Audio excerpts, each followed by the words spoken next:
presenting history's best on PBS.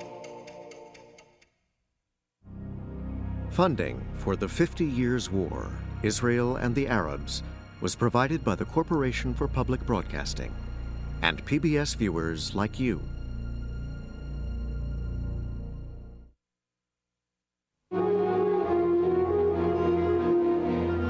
Victory in the war has not brought the hoped-for solution to all the problems in this part of the Middle East. Egypt, for example, declares that she will not reopen the Suez Canal until Israel gives up Arab territory she has conquered, which the Israelis are not prepared to do. Israel's new Prime Minister, Mrs. Golda Meir, visited troops in the Sinai Desert, not far from the Suez Canal, where the shells continue to fly. She wanted a chance to inspect and talk to the men who are living face to face with the realities of the Middle East situation.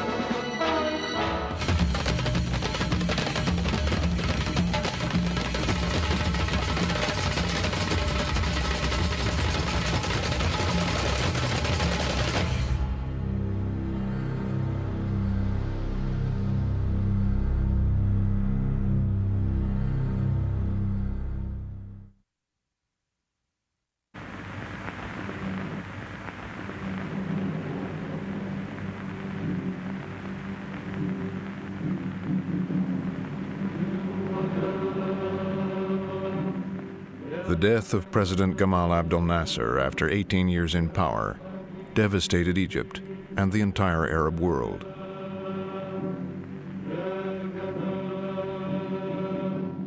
His successor, Vice President Anwar Sadat, was considered little more than a figurehead.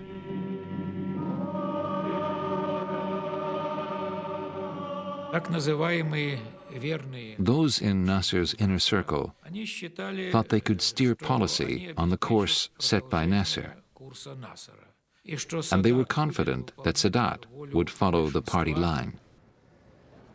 The funeral was a grand occasion for the leaders of the Arab states and Nasser's Soviet allies. Nasser had severed relations with America, so the representative from Washington assumed he would be ignored.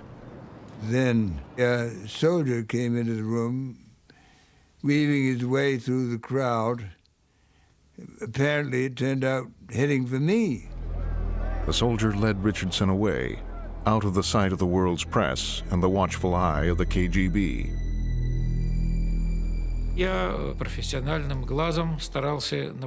I was trained to spot anything that was going on, but it was difficult in that chaos. We went down the stairs. The lower floor was darkened, and propped up in the hospital bed was the man who had just inherited the presidency of Egypt. President Sadat was resting away from the crowds after apparently suffering from heat stroke.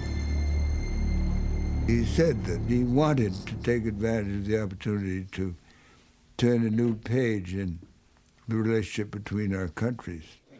The next day, Sadat put on a show for the American media. Egypt was a Soviet client state. Sadat considered Israel to be an American one. The United States provide Israel from the loaf of bread to the phantom to the even deficit in the budget itself. So it is the vein of life. Vein of life for Israel goes from the United States. Sadat didn't want to negotiate with Israel himself. He wanted the Americans to intervene, to deliver to Egypt the territories lost in 1967. In the 3 years since the war, Israel had established a formidable defense line along the Suez Canal, 70 miles from Cairo. What are you doing? I'm getting ready to blast you Israelis. Why? Because you Israelis occupy our land. The Suez Canal had been closed since 1967. Sadat now told the Americans that if Israel moved back a few miles from the canal, he would reopen it, even to ships trading with Israel. Sadat's proposal followed statements made by Moshe Dayan, Israel's defense minister. Dayan said that the Sinai should eventually be returned to Egypt. But we say is that we sit there just because the war is going on. But once you agree to make peace agreement, we don't think that we should sit on your Suez Canal. Golda Meir didn't want to negotiate through the Americans. She wanted direct talks with Sadat. I'm prepared to go to Cairo, I'm prepared to go to Damascus, I'm prepared to go to Amman, I'm prepared to go to Beirut. Anywhere. You would go to these places? Yes. Happily. To negotiate peace, of course. In Washington, President Nixon looked for the right person to urge Sadat's proposal on Golda Meir. He chose Joe Sisko.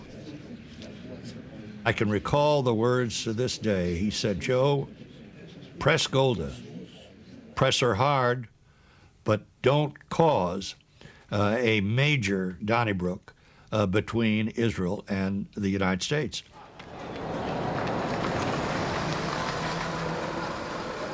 Sisko met with the entire Israeli cabinet, but only Golda Meir negotiated.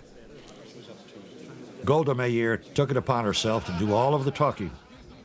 It was interesting to see everyone here, all the ministers, nobody opening their mouth. What they did to release their tension was sending little notes to each other.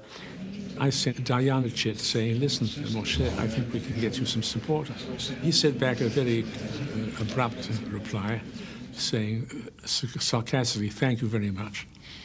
But if Golda is not for this, then I'm not for it either." Sisko saw that something was happening, that nobody was supposed to speak there, and so he was a very smart negotiator. He asked the Prime Minister whether he's permitted to ask the Minister of Defense one question, a professional question.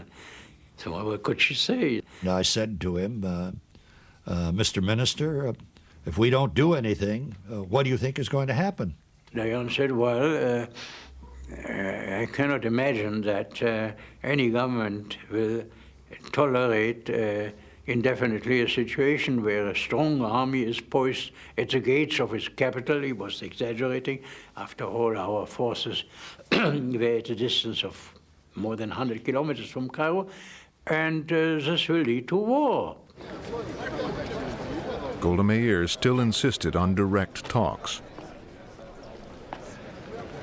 The next day, I walked up with these flowers, rather gingerly, and she said to me, "Oh, Joe, now you're saying it with flowers. It won't do you any good." In Cairo, Israel's rebuff almost brought about the downfall of the man who had proposed the initiative, Anwar Sadat. So he reversed course and tried a tactic more likely to win Arab support. War is now inevitable. Whatever the price, whatever the sacrifice, we will not back down. We will not give up 1 centimeter of Arab land. I thought of Sadat as a character out of Aida. I didn't take him seriously. He kept making grandiloquent pronouncements. He never acted on them. So I, frankly, thought he was bluffing. Kissinger was too preoccupied with the Vietnam War to give the Middle East much attention. Even when Sadat made another offer. He wanted Israel to return to the 67 borders, in return for which Egypt would be willing to make peace, which was a big step because no Arab state had as yet ever flatly said that they would make peace. We were in no position to handle that. Sadat told me that Kissinger had said, "If all you have is a problem, I cannot deal with it. But if it becomes a crisis, then I can intervene."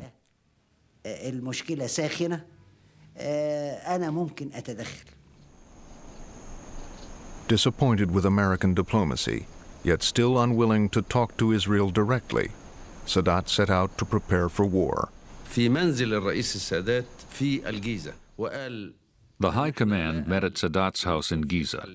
Sadat told us, "There is no hope of a peaceful solution, and I will not surrender to Israel. So our only option is war." He said, "Get me back just 10 centimeters of the Sinai, and I will negotiate a miracle." Sadat then proposed a secret alliance with President Assad of Syria. They agreed to plan a joint attack on Israel.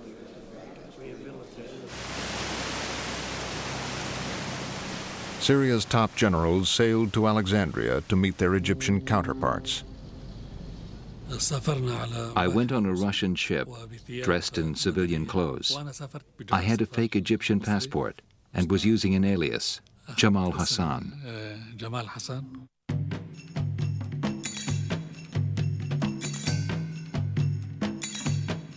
Once they arrived, they kept up the subterfuge. In the evenings, we went to a nightclub, the Mumtaza. We were drinking and having fun. We wanted people to think we were just enjoying ourselves and that we did not have a care in the world.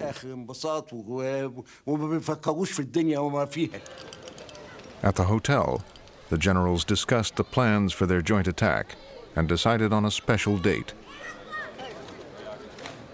The 6th of October was Yom Kippur, the Day of Atonement. For the Jews, it is a holy day, a day of rest. The Syrians hoped at least to recapture the Golan Heights, taken from them in 1967. To keep Israel's troops tied down, they needed Egyptian forces to advance across the Sinai. But the Egyptians had their own plan. They intended to limit their advance to territory protected by their anti-aircraft missiles in Egypt. Our missiles could protect us for up to 12 kilometers. That would compensate for the inferiority of our Air Force. Egypt's chief of staff urged Sadat to stick to their own plan. He said, "Okay, we'll draw up a plan to show to the Syrians. This second plan had us advancing to the Sinai passes, but it was done just for the Syrians." So it was agreed that the Egyptians would advance to the passes. They would pause to reorganize and then go forward again. Meanwhile, we would occupy the Golan Heights.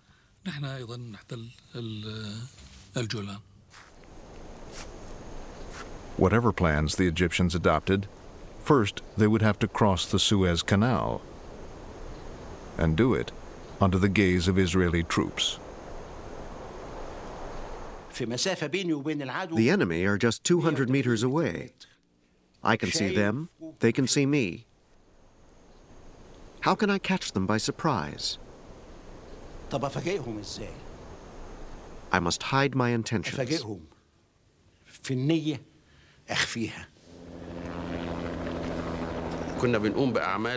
We carried out many military exercises. The aim was to deceive Israeli intelligence. We wanted them to think we were expecting an attack from Israel. Now, the presidents of Egypt and Syria also set out to deceive their fellow Arab, Jordan's King Hussein. They claimed Israel was about to attack them. Sadat and Assad were worried about an attack on Syria that could have one of its hooks come through northern Jordan. In the final analysis, I assured them that as far as we were concerned, no one is going to use our country to attack anyone. King Hussein smelled a rat. The last time Egypt and Syria had maneuvered him into a war with Israel, he had ended up losing a large slice of his kingdom. So he flew off alone, telling no one he was going to meet Golda Meir. I was very concerned and worried that a state of no peace and no war was going to end us up in serious difficulty. King Hussein talked about only one thing. He warned us to expect an attack from Syria and Egypt. The Prime Minister received the king alone, but the head of Israeli military intelligence was listening, as Hussein warned of the Syrian-Egyptian preparations for war. She was not convinced this information was reliable. You see, King Hussein himself was not 100% sure. Instead of mobilizing the Israeli reserves, Golda Meir kept in place the usual 450 troops along the canal.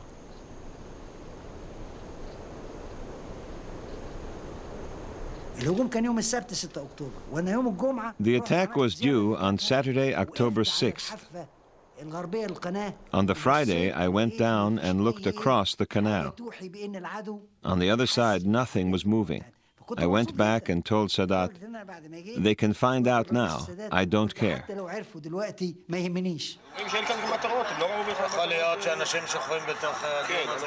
It was not till dawn the next day, as most Jews were preparing to go to synagogue for Yom Kippur, that Israeli intelligence finally became convinced that Egypt and Syria would attack within hours.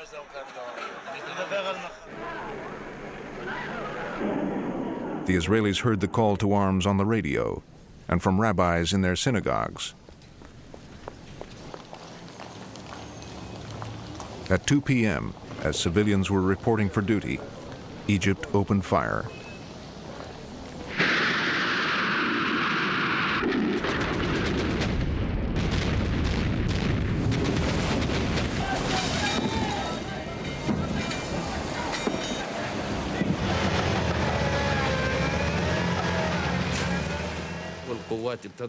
Our troops crossed the canal. They were shouting, "God is great, God is great," and they planted the Egyptian flag on the Sinai itself.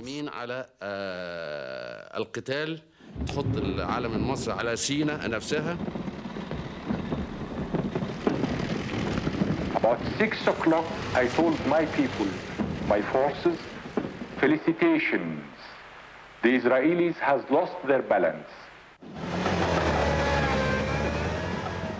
Sadat's armies drove the Israelis from the Suez Canal. Israel's Air Force tried to retaliate, but failed to break through Egypt's missile cover.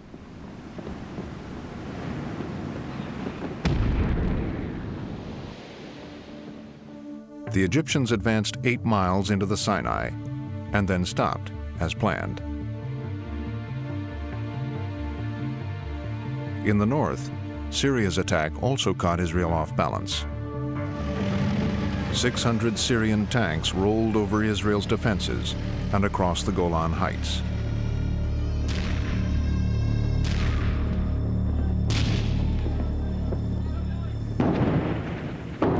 We weren't ready today. We came from the home, in the middle of Yom Kippur. So who was here? That was regular soldiers? Yes, only the regular. So they must have had a hard time? Oh yeah, very hard. Did you have many casualties? Well, with such things we don't know. He's not allowed to talk about them.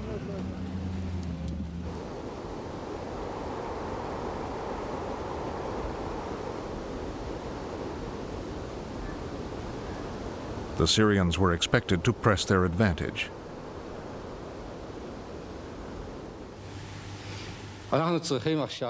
We must keep on fighting with all our courage, faith, and trust, as a nation that knows we're fighting for our lives. And we are fighting for our lives. Israel's defeat appeared imminent, but on the 4th day, the Syrians ran into a large Israeli force. Israel had been able to divert troops to the Syrian front because the Egyptian army had halted. Syria's President Assad demanded to know why the Egyptians were not advancing through the Sinai as agreed. The president kept phoning Sadat and insisting, "This is not what we agreed." Sadat never gave him a straight answer. Syria appealed over Sadat's head to the Soviet Union, still Egypt's patron. The Soviet Prime Minister came to Cairo to sort things out. Prime Minister Kosygin kept asking Sadat why his forces had stopped without taking the Sinai. He was infuriated by Sadat's answers.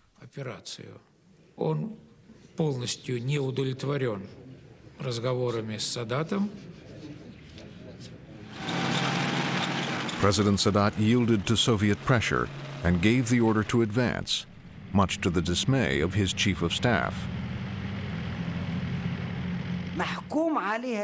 It was doomed to failure from the start. Israel's air force was much stronger than ours.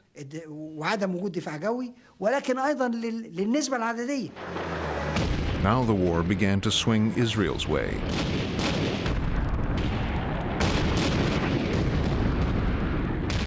In 3 hours, 250 Egyptian tanks were destroyed. But Egypt still had 2 armies in the Sinai. The Israelis planned a daring coup. They set out to cut through the gap in the Egyptian lines, create a bridgehead over the canal, and sweep around to isolate the Egyptian Third Army. The architect of the plan was General Ariel Sharon. We slipped through the Egyptian lines without major problems.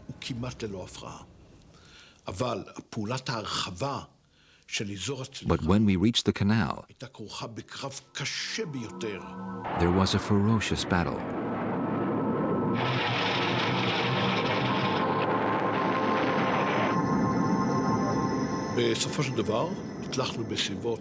Eventually, at 1 in the morning, the paratroopers crossed to the other side in dinghies.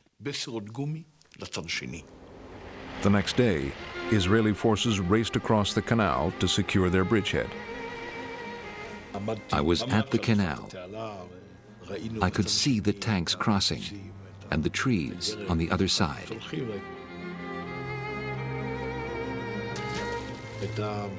It was a great feeling. Israel's troops were now only hours from Cairo. President Sadat begged the Soviets to arrange a ceasefire. The Israelis crossed the canal, and about 24 hours later, we got a message from Brezhnev inviting me to come to Moscow. We thought Kissinger's visit to Moscow would be useful. He could help us stop the conflict. We thought it would give the Israelis more time if I went to Moscow, because nothing could happen until I got there. While I was in the air, Nixon sent a message directly to Brezhnev saying that I was fully authorized to conclude, but I frankly wanted to stall. The Soviets were in such a hurry to end the fighting that General Secretary Brezhnev led the talks with Kissinger himself. He insisted that the advance be stopped. In return, Kissinger wanted the Arabs to recognize Israel's right to exist. What we said was that there should be direct negotiations at some point between the Arabs and Israel. I told Brezhnev I would carefully communicate everything he said to Washington, but that there had to be some time interval so that I could get the president's views.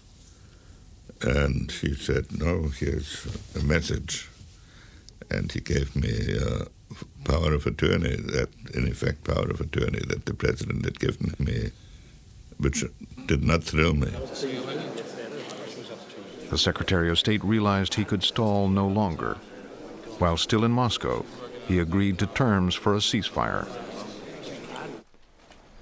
But it was another 5 days before the war ended. During that time, the Israelis encircled the Egyptian Third Army.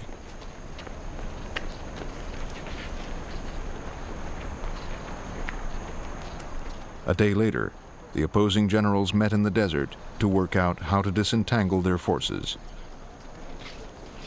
It was the first formal meeting of Egyptian and Israeli officers in 25 years.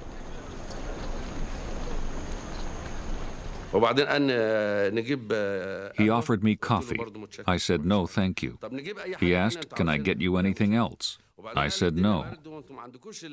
He said, it's cold. Can I get you a coat? I said, no, thank you. That was the end of the first meeting.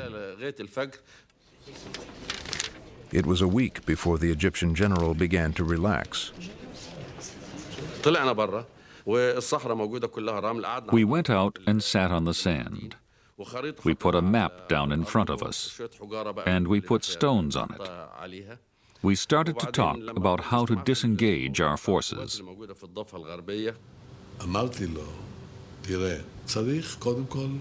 I said, look, we have to end the friction between our forces.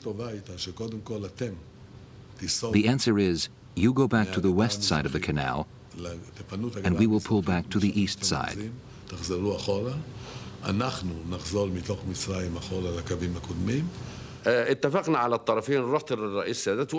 I went and told Sadat we had reached an agreement. He was pleased with what we had achieved. Allahu Akbar! Allahu Akbar! Allahu Akbar! Each side's dead were returned, and Israel allowed supplies through to the trapped Egyptians. But Sadat wanted more than a ceasefire and a disengagement. He wanted the Sinai back. But once again, he would talk only to the Americans. He came out in military uniforms and said, I need a Kissinger plan. I agreed to do a shuttle and settle it fast, and he said he would make major concessions to make it possible. Kissinger decided the way forward was to bring all the parties to a peace conference in Geneva. I never thought you would kiss a woman. It's kissing her. After all, it's kissing her. I wonder who's kissing her now. The Egyptians and Israelis agreed to attend the conference. And then there was President Assad of Syria. I had heard he was impossible, but he greeted me with extraordinary politeness and courtesy. And I said, you know, it's amazing. They all accuse you of being so difficult. Whenever Kissinger wanted to change the date or venue, President Assad agreed. Kissinger told him, you are so accommodating. I got overconfident, and I said, is there anything I should have asked you that I didn't? He said, yes, you didn't ask me whether I'm going to the conference. I said, are you? He said, no. Assad did not want to negotiate with Israel. But Kissinger was able to get the rival armies to disengage.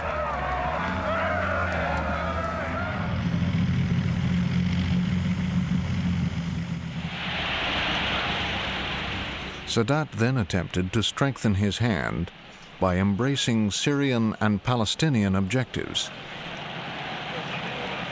Israel must move on all the fronts, on the Egyptian front, the Syrian front, the Jordanian front, the Palestinian front. At a time when Arafat wanted to replace Israel with a Palestinian state, Sadat pledged unity. You see, we are cooperating together. And as we have mentioned, there are three partners: Egyptians, Syrians, and the Palestinians. 2 restless years passed. Then, Israeli elections brought forth a leader determined to hold on to the West Bank and Gaza. What occupied territories? If you mean Judea, Samaria, and the Gaza Strip, they are liberated territories. They are part, an integral part of the land of Israel. The new prime minister made the building of settlements his first priority. Settlements like the new town of Yamit, where 5,000 Jews lived in the Sinai. Begin was highly suspicious of Sadat. Sadat is an implacable enemy of Israel. This is also the truth. He is no fool, but he is an enemy.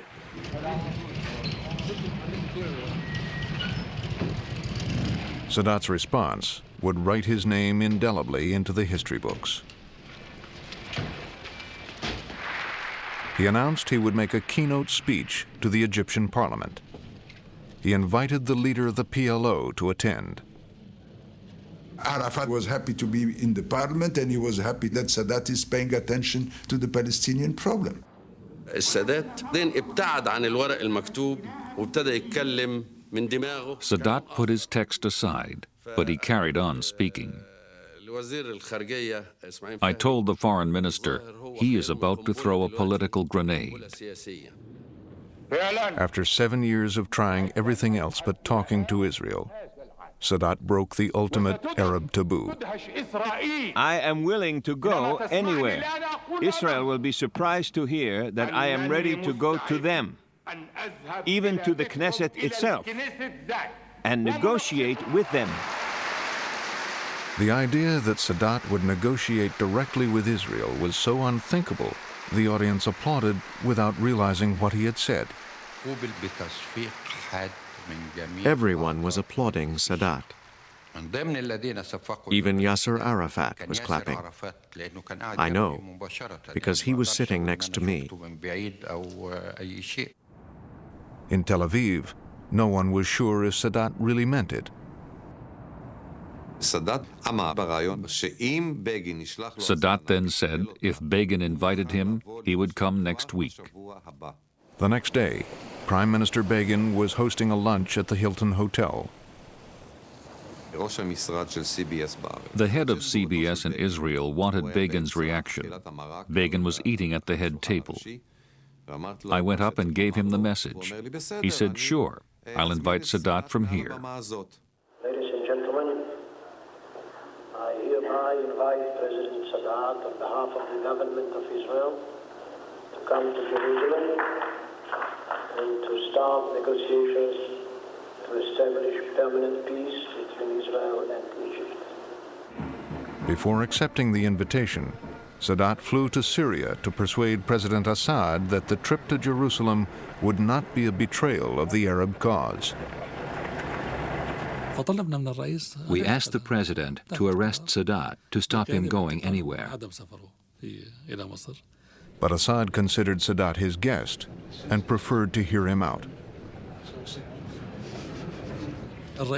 President Assad was trying to make Sadat change his mind.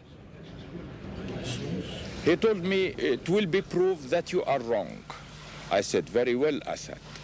This is a sacred mission for me. And if this is going to be the last mission as a president, I shall be very happy to fulfill it. President Assad was not impressed. They talked for 7 hours. Assad's ministers urged him to act. The Presidential Guard was standing by. President Assad refused. He said, it is against the Arab tradition for a man to arrest his guest. President Sadat returned safely to Egypt.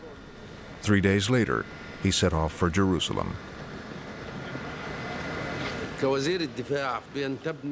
I feared for his safety. We had been enemies for 40 years. He was putting himself at their mercy. He would be sleeping there that night. I was very anxious.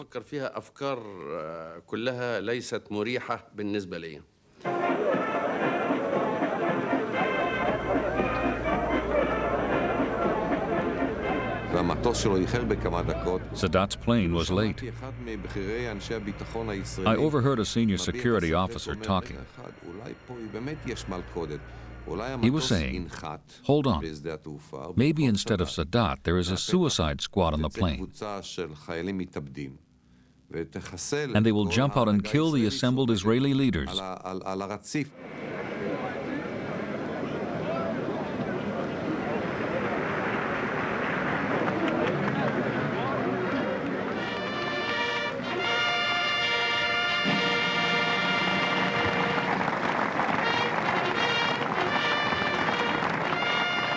When we arrived in Tel Aviv, it was like I was coming to outer space. It means it was something completely new.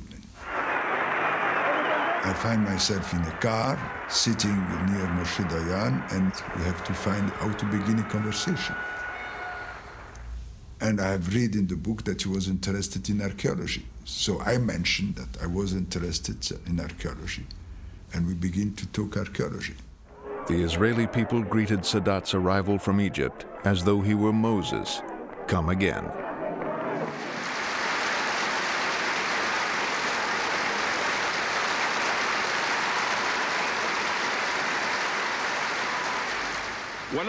I come to you today with a firm desire to make peace. Sadat offered peace, but he was careful not to abandon the other Arab states or the Palestinians.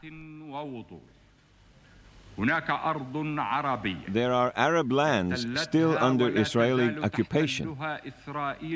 We insist on complete withdrawal from these territories, including Arab Jerusalem.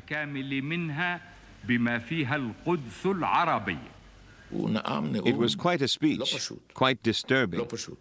I passed a note to Begin saying we must be on our guard. Ezra Weizmann, the defense minister, who was a great advocate for peace, said when he heard the speech that maybe we should mobilize the reserves.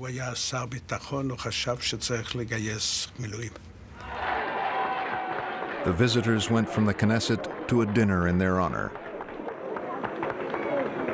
It was a kind of dinner where there was not much talk. The atmosphere was cool. President Sadat and Mr. Begin were not speaking to each other. They were sitting with their backs to each other. I decided to invite Ezer Weizmann and another minister up to my suite after dinner. Mustafa Khalil told me, we have to do something. Otherwise, the whole trip will be without any follow-up. What about having a meeting together? I say, no objection. So now I found myself sitting with our worst enemy at the King David Hotel, drinking Black Label. I want to enter directly in the process and mentioning what are the problems of Cairo today and the problems of Egypt, and this is why we need peace. I said, let me show you something. I took him to the window. I said, take a good look. Do you really think you can divide this city? I say the solution is this direct talk with the leadership of Israel, and through this direct talk, direct contact, everything will be solved.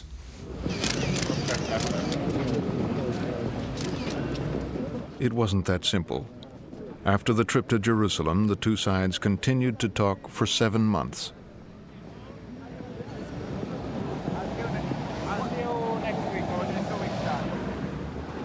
But Begin would not give an inch. Sadat confided in the new President of the United States.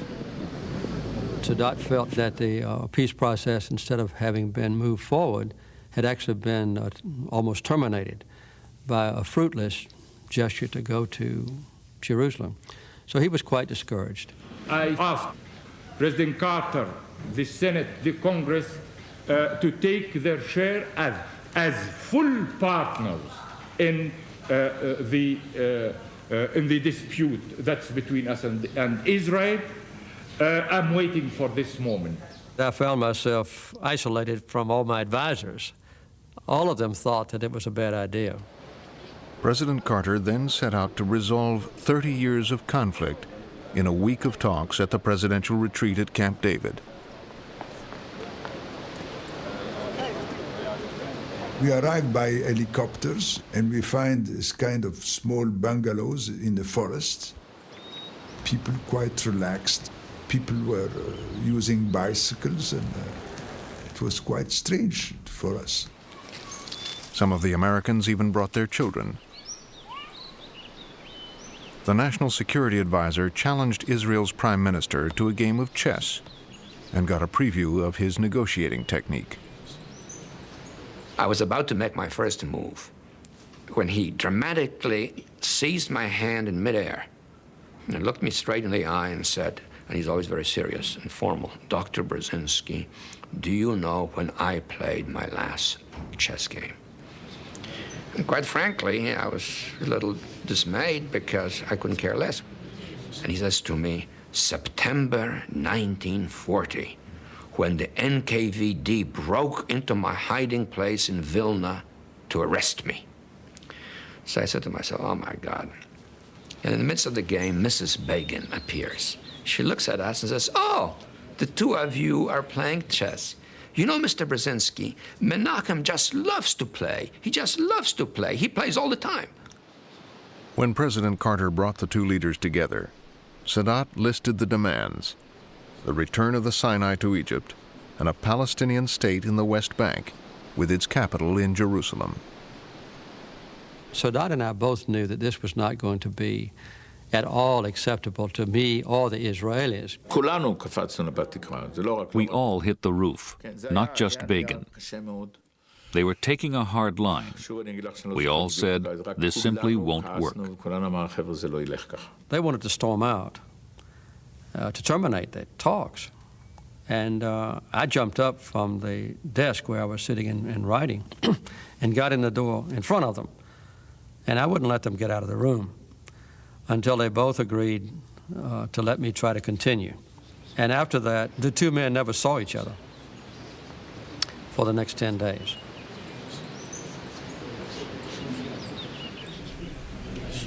The incompatibilities between the two sides were so intense that some sort of an American document bridging the gap and extracting from each side those relatively few elements on the part of each side that were of a compromise nature seemed to us to be the only way to proceed. So I carried the same text back and forth. Begin and Sadat agreed to go with the same text, with brackets and modifications and marginal notes. Carter focused their attention on a clause that would require Israel to give up Gaza and the West Bank to the Palestinians. Begin simply dug in his heels and says this is totally unacceptable. As far as he was concerned, this was Greater Israel, or it's Israel, and they hadn't acquired territory by force. It had always been ordained as part of Israel. Begin remained intransigent, so Carter persuaded Sadat to give up his demand for a Palestinian state, to the outrage of his advisors. It was a real shock for us. Our main preoccupation was to avoid a bilateral agreement between Israel and Egypt at the expense of the Palestinians. But that wasn't enough for the Israelis. They say, no. They are refusing to withdraw from the Sinai, that they want to maintain the 3 airports, that they want to maintain the settlements. The Israelis delegated Moshe Dayan to convince Sadat that he would have to compromise on the Sinai, too. Dayan told him, "Mr. President, if anybody has told you that Israel can leave the Sinai settlements, they are deluding you." President Sadat was so upset that he asked me for airplanes. He said, "I'm leaving. If I cannot even get Sinai back, then what is the use of my continuing this peace process?" I asked Sadat if he would go back in his cabin and talk to me. All of his bags were on the front porch. I told Sadat he had betrayed our friendship. He had violated a commitment that he made to me, that he would give me full opportunity to resolve any differences that arose, and that I thought that his peremptory action in leaving without giving me another chance would also seriously and adversely affect the relationships between our two countries. Sadat unpacked his bags. Carter would now have to get the Israeli Prime Minister to yield. I was about to play tennis. I was dressed in whites. Begin was always dressed as if he was about to go to a funeral. And we went for a walk in the Camp David woods. And he says to me very dramatically, I want you to understand that my right eye will fall out. My right hand will fall off before I ever sign a single scrap of paper permitting the dismantling of a single Jewish settlement. Prime Minister Begin had taken a solemn oath before God and the Israeli people that he would not dismantle Israeli settlements. So I had to devise an alternative to that so that he would not do it. Carter urged Begin's advisors to find a way around their prime minister's solemn oath. The only way was to let the Knesset make the decision and not him. Dayan and Weitzman started speaking up to Begin in Hebrew rather than in English as they did in the past. I said we cannot go back empty-handed. We must find a compromise. Begin's colleagues concluded that the only way to persuade him that dismantling the settlements would not damage him politically was to get the settlers' champion on the phone. Prime Minister Begin, God rest his soul, told me there are problems over the Jewish settlements in the Sinai. He wanted to know where I stood. I answered in one sentence, I will support any decision you take.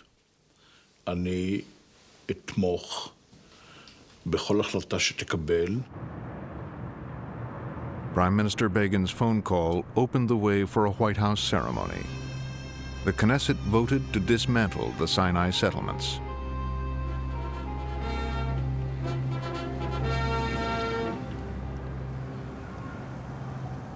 Egypt became the first Arab state to recognize Israel's right to exist.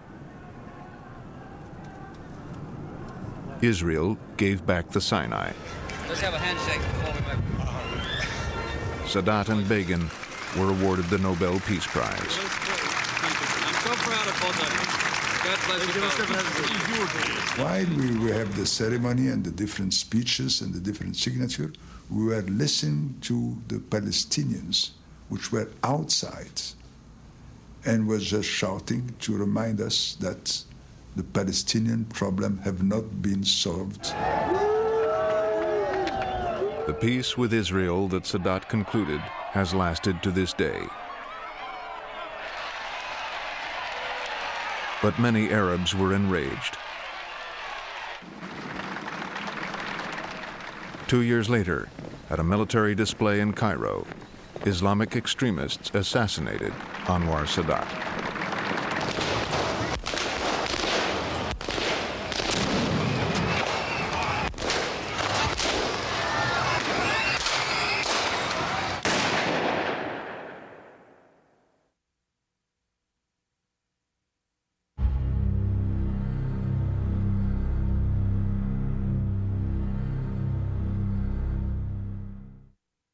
The Israelis came 1,500 miles, scored a direct hit on the PLO headquarters based in Tunis, and only just missed the PLO leader, Yasser Arafat. It was a revenge raid by the Israelis following last week's attack on an Israeli yacht in Cyprus. 3 people were killed by a PLO unit from Tunisia. As a matter of principle, it's our view that it is legitimate self-defense to respond appropriately to acts of terrorism.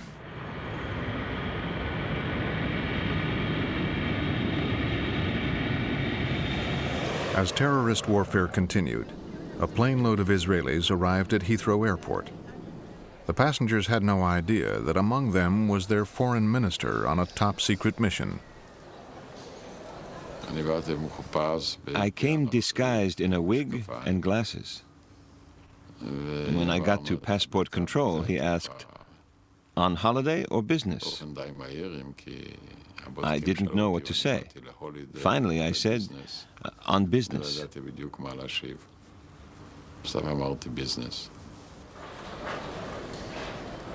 Shimon Peres wanted to extend the peace with Egypt to Jordan and the Palestinians.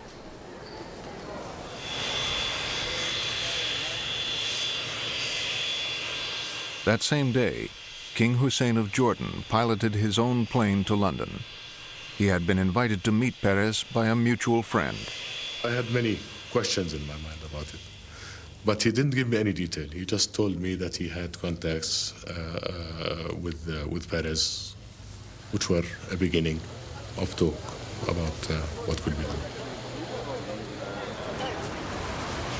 The British lawyer, Lord Mishkan, had provided the meeting place and given his staff the day off. King Hussein said, "We'll wash up the dishes." I immediately agreed. But Mrs. Mishkan said no. She wouldn't dream of letting a king do her dishes. They now settled down to work out how to begin the process of negotiations. Israel still didn't want to negotiate with the PLO, which it saw as a terrorist organization dedicated to its destruction. We discussed the impasse. The problem was how to get the Palestinians to the negotiating table against Israeli opposition, against American opposition. Hussein said, if you were clever, you would recognize the PLO. That would show everyone the truth. The PLO is just unwilling to negotiate. Israel was willing to negotiate only with those Palestinians recognizing the right of Israel to exist. Peace talks with Palestinians who accepted Israel's right to exist would exclude the PLO. A little bit of time to think about it, and at the same time to see if I had any last thoughts before such a monumental decision was taken. And then I decided, all right, fine, we'll go. The idea they came up with was a peace conference that excluded the PLO. Back in Israel, Shimon Peres faced a difficult meeting with his prime minister, Yitzhak Shamir. Peres's moderate Labor Party was part of a coalition that straddled the divide of Israeli politics. Shamir, a hardliner, opposed the conference. He wanted to negotiate separately with each Arab country and didn't want to deal with the Palestinians at all. He said he'd agreed with King Hussein to hold an international conference. An international conference?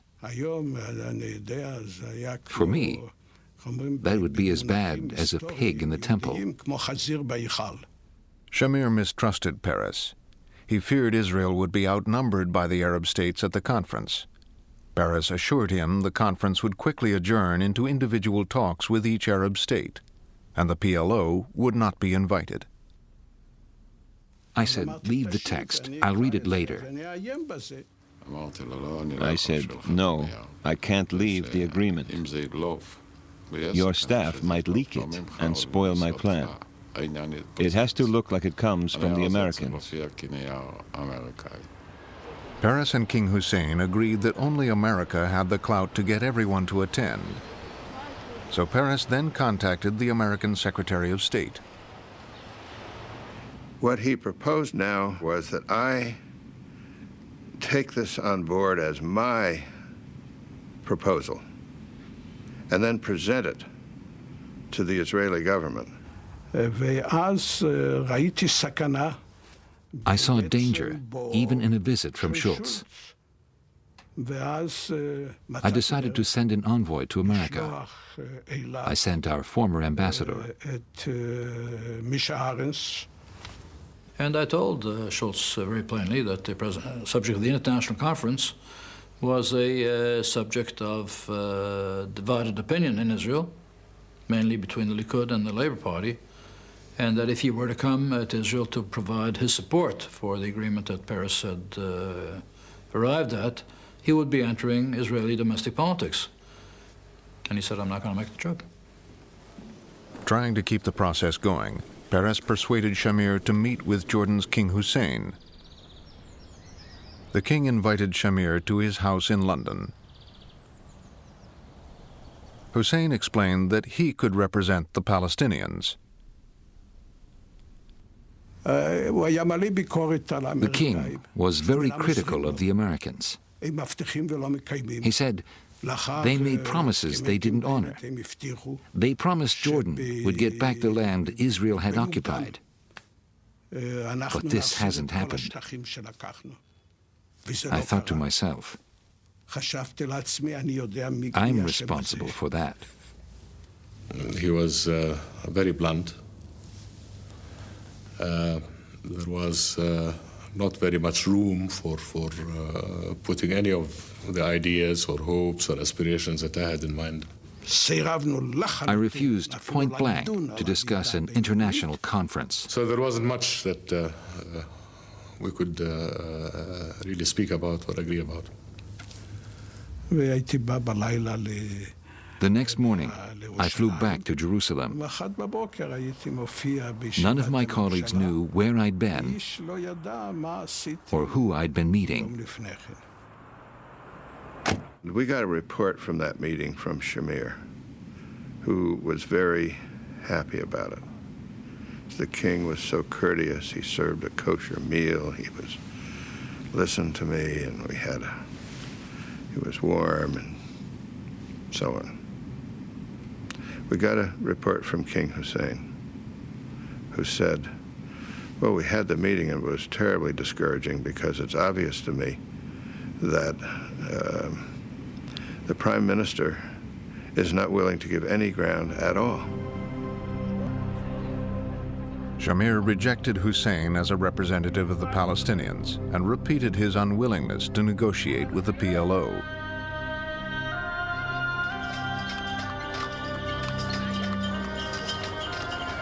Meanwhile, the Palestinians, squeezed into the Gaza Strip for the last 20 years under Israeli rule, grew increasingly frustrated.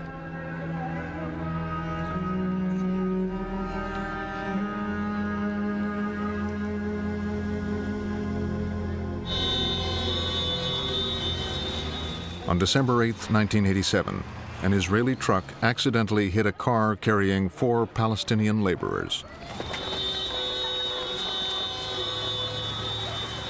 All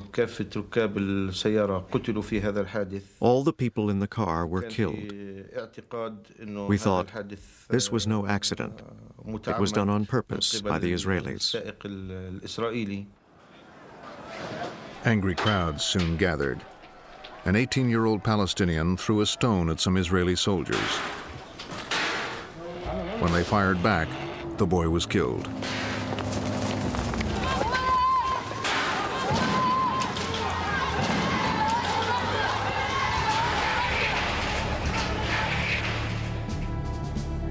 The Israeli security forces then stepped up their presence in the occupied territories.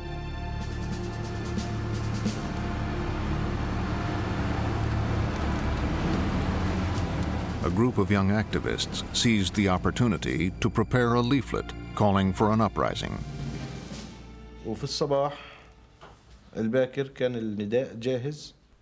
Early in the morning, our leaflet was ready.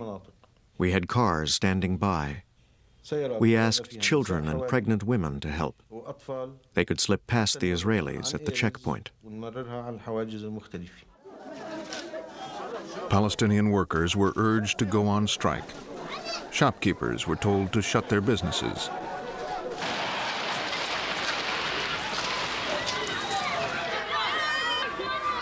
The Intifada had begun.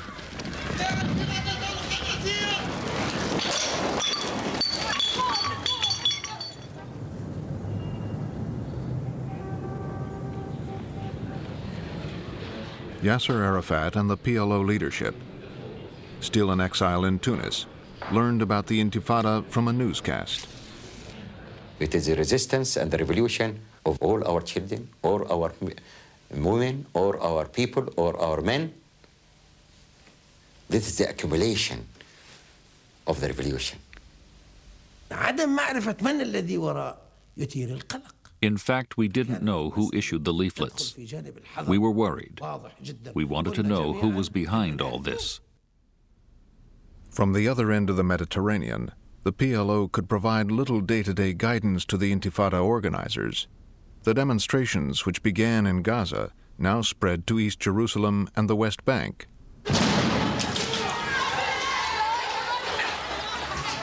The Palestinian flag, an illegal symbol under Israeli rule, began to appear all over the occupied territories. Now, even the bourgeoisie, everyone joined the Intifada. This really encouraged us. To keep the Intifada going, one young activist sought guidance from Faisal Husseini, the head of one of the oldest Palestinian families. Husseini had spent the last few years in and out of Israeli jails for his political activities. I told him the Intifada must not change tactics. Don't use weapons or guns. Don't give the Israelis an excuse to use their technology. We want to tie down as many soldiers as we can.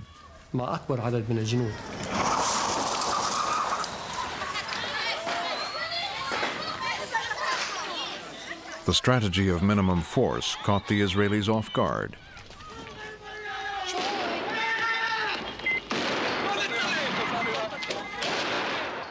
We are facing now a new form of warfare against us.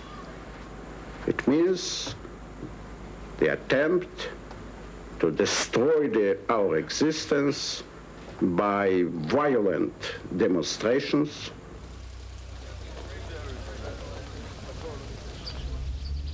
The Israelis tried to break the morale of the protesters with mass arrests. They blew up the homes of convicted terrorists. It is not a nice picture to witness blowing a house. I forced myself to be with the soldiers, understanding that they feel as I feel. When the Israeli cabinet met, members of the coalition argued about how best to end the Intifada.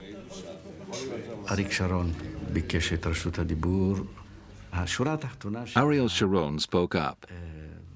In essence, he said, Mr. Prime Minister, we must order the army to suppress the Intifada. The army will find a way.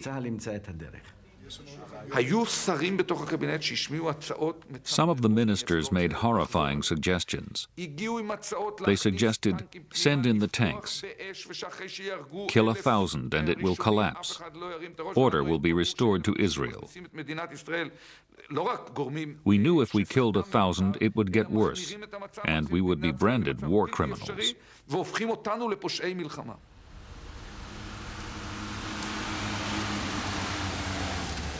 The cabinet rejected all of this, but told the defense minister, Yitzhak Rabin, to find a way to end the Intifada. Rabin stood in front of the soldiers and said, "Gentlemen, don't just stand there.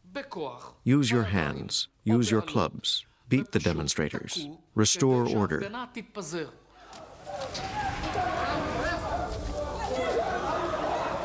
Trying to restore order without shooting the demonstrators, Rabin told his soldiers to club them instead.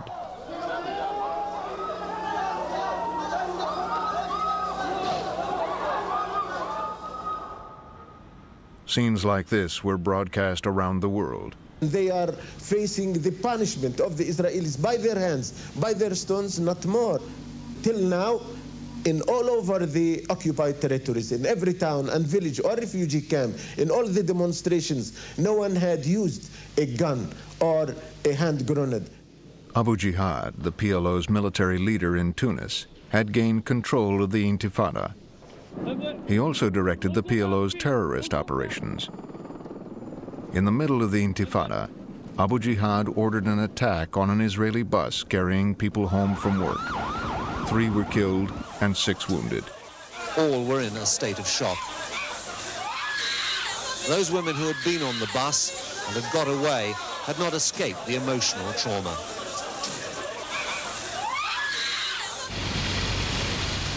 A month later, an elite Israeli commando unit landed on a beach in Tunis. Mossad agents guided the commandos to the home of Abu Jihad. I was woken by the sound of people breaking into the house. Then I heard screams. I was terrified. I heard Abu Jihad moving, running from the desk to the cupboard, where he took his pistol.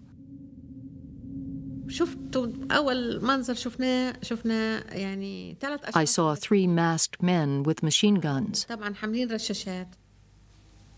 One of the men opened fire on Abu Jihad. They shot him in his arm and his heart.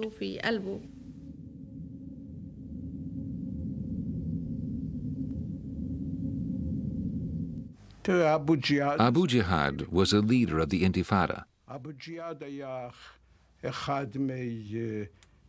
Although he was out of the country, he was fighting against us. He was one of their most popular commanders. He fell, just like many others, like people on our side.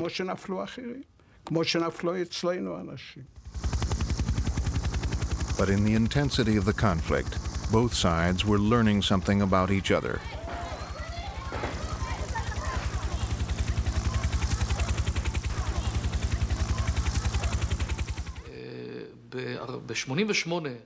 For the 40th anniversary of Israel, we had a huge military parade.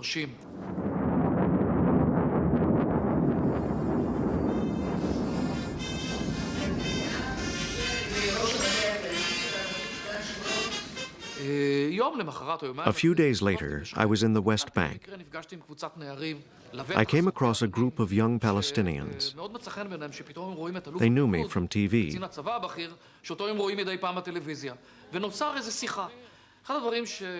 And one of them said, "Yesterday I saw all your fighter aircraft. You're so strong up there.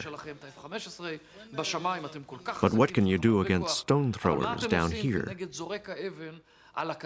This was our problem, and the young people's power.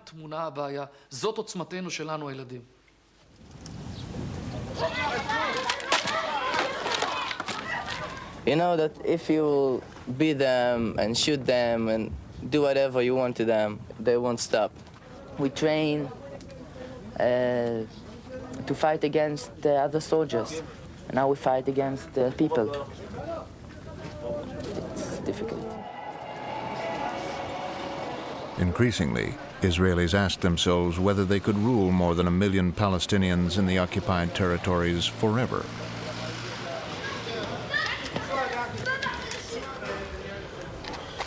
We can't solve this problem. It's the government, it's the politician have to solve the problem, not we are.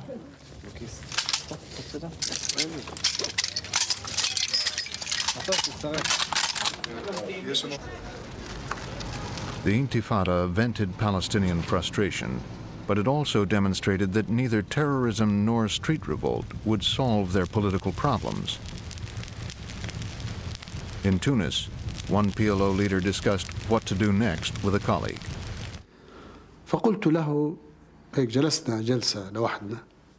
We sat there alone. I said, "I want to talk about something I've never mentioned before. Can I raise a taboo subject?" He said, "Be my guest." The PLO had been created to reclaim all of Israel for the Palestinians. Now Abu Mazen suggested that they be realistic, that the only way to get back Gaza and the West Bank was to accept what they rejected 40 years ago, the partition of Palestine.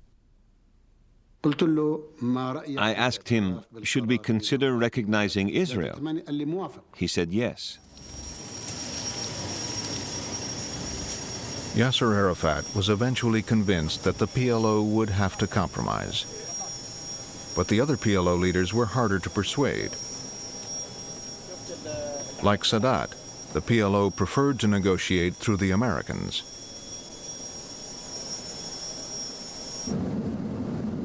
But the Americans laid down a condition. Yasser Arafat, the world's most famous guerrilla leader, would have to renounce terrorism.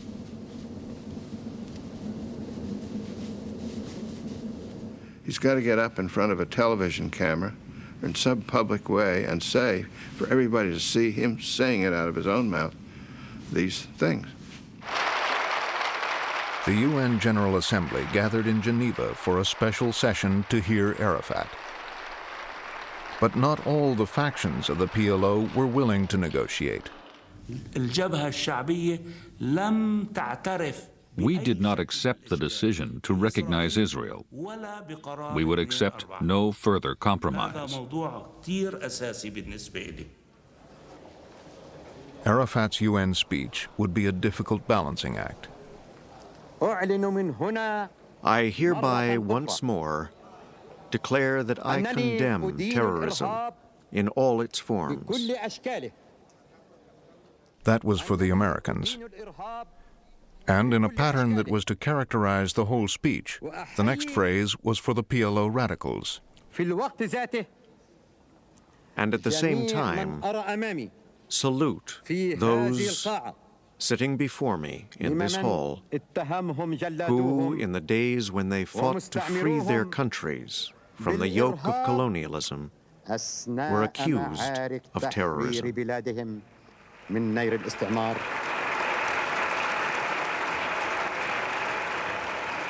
He concluded his speech convinced he had pleased everyone. I reviewed it with President Reagan, who was following this closely. And I said, well, Mr. President, in one part of his statement, he said, unk, unk, unk. And the other part of his statement, he said, kull, kull, kull. But nowhere did he say uncle. So, no, it's not satisfactory. Word soon came that the Americans had rejected the balancing act. Arafat's closest advisors implored him to say exactly what Schultz demanded. I saw that Arafat had a dilemma, whether to say it or not. Should he sit tight, or should he try again? The next morning, Arafat called a press conference.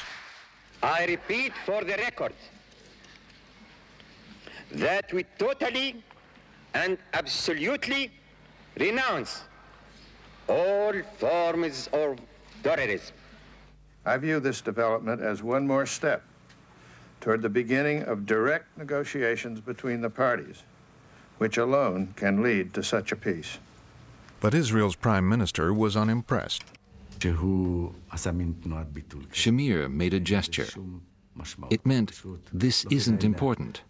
Let's not waste time analyzing what Arafat said. We cannot trust them. They are criminals, they are liars, they are enemies of our people.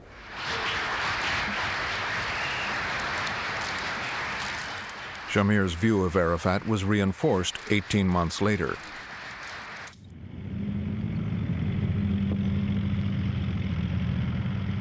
On August 2, 1990, Iraq's Saddam Hussein sent his army into Kuwait.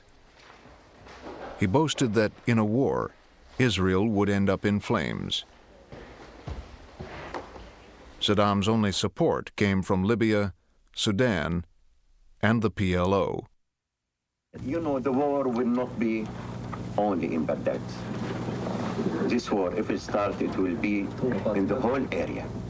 For this, it will be a real catastrophe. Israel prepared for an attack.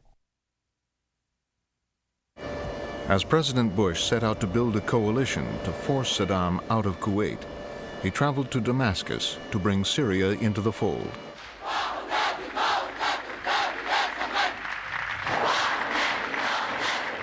But President Assad, a firm Arab nationalist, was not easy to convince. President Assad made very clear to me that he blamed Israel for everything. I'm not sure he blamed him for Iraq going into Kuwait, but he got almost everything. Everything was all about Israel. I made clear to him that we didn't want to link any Middle East peace process talks to whipping Saddam Hussein. But I made clear to him also that we would be involved in trying to be a catalyst for peace for Arabs and Israelis.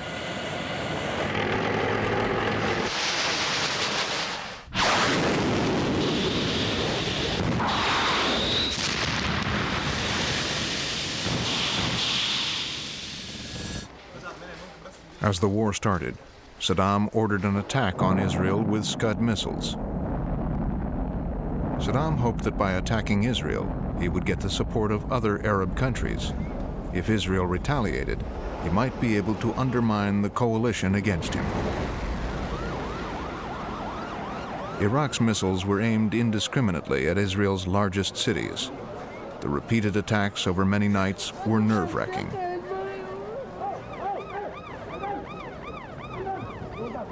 The Israeli press reported that Palestinians celebrated as the missiles flew over the West Bank on the way to Tel Aviv. Chemical traces in one of the missiles even raised the possibility of a deadly chemical attack. We would like to see that threat removed, and we will take the actions that are necessary to remove it. I cannot tell you when, I cannot tell you where. In the end, Israel did not retaliate, but its leaders had learned a hard lesson about their vulnerability. Shamir was also absolutely convinced that, given the opportunity, Israel's Arab enemies would try to destroy it.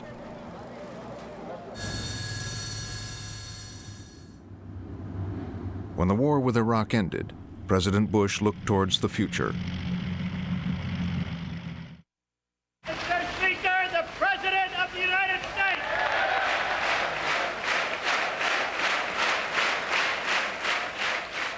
We must do all that we can to close the gap between Israel and the Arab states and between Israelis and Palestinians. There can be no substitute for diplomacy. The time has come to put an end to Arab-Israeli conflict. The idea was the president, at the height of his prestige, sending the Secretary of the State, at the height of his prestige, to the Middle East, and what we basically hoped was that no one would have the nerve to say no to the United States at that moment. Bush instructed Secretary of State James Baker to persuade the Arabs and Israelis to attend a new peace conference.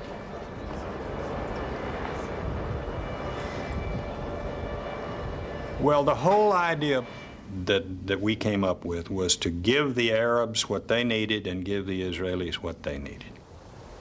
The bone of contention between Israel and Syria was still the Golan Heights, captured by Israel 20 years earlier.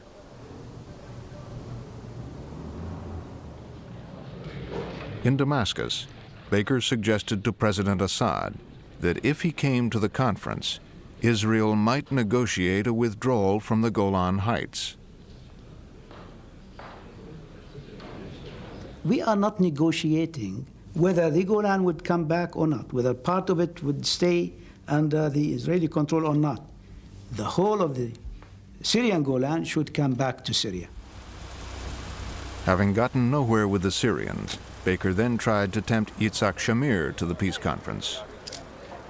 I remember saying it's going to be one big meeting that is going to lead then to bilateral negotiations, so that the Israeli government could say, well, this is really not an international conference. I wouldn't even consider it. It meant negotiating with PLO terrorists. Baker promised Shamir he would not invite the PLO to the conference. Baker then went to meet Palestinian leaders from the West Bank and Gaza. We in the PLO leadership opposed them meeting Baker. For us, this meeting was pointless. We thought it would not advance the Palestinian cause. Some comrades argued that the Americans wanted to create an alternative leadership to replace the PLO. For 5 nights, Abu Mazen urged the PLO leadership to let Palestinians from the occupied territories meet with Baker. Finally, Yasser Arafat decided he had nothing to lose. Only it is a meeting. Exploratory meeting, nothing more. If things would proceed positively, then the leadership would take the credit. If things did not work out, then we as individuals would take the blame. When the Palestinians met Baker in Jerusalem, the PLO insisted that each Palestinian delegate be approved in writing by Arafat.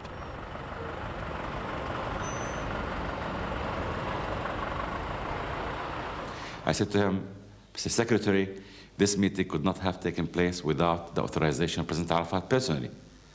And I took the letter out of my pocket, showed it to him. I reminded them that the PLO, their organization and their chairman had made a serious mistake in backing Saddam Hussein in the Gulf War. He sat like this. I pulled my chair around and faced him. We confronted each other just like two fighting cocks.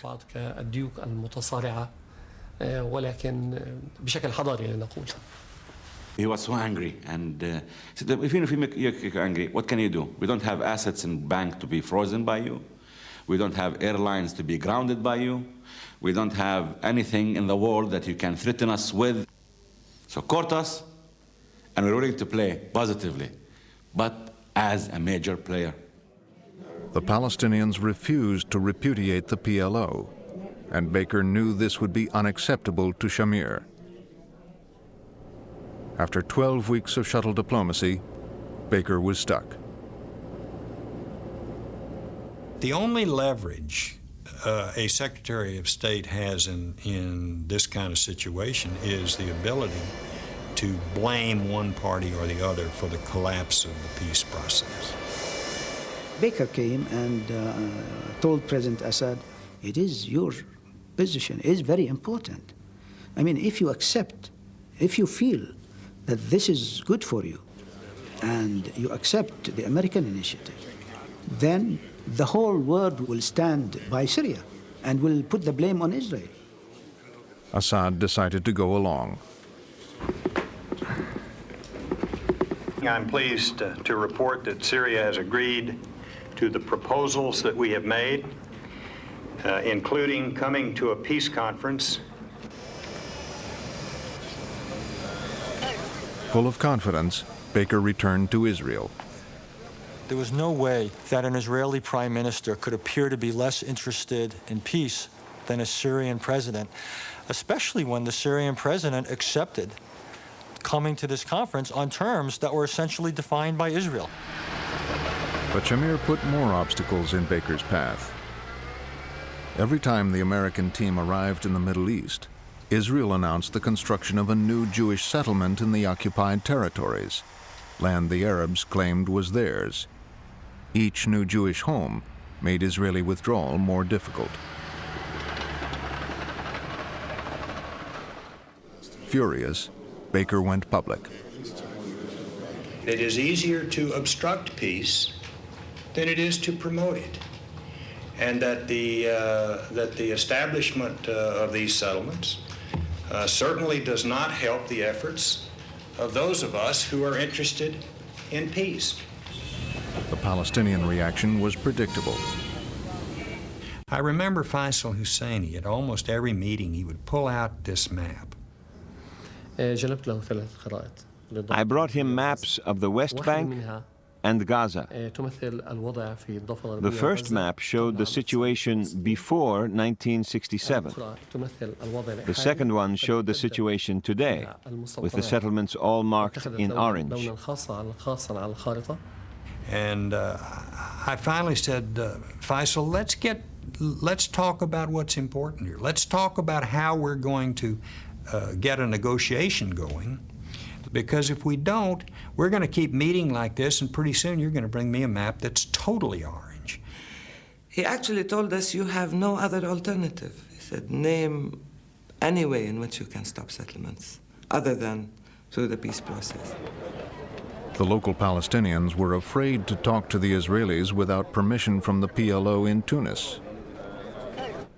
A meeting of the Palestine National Council was called.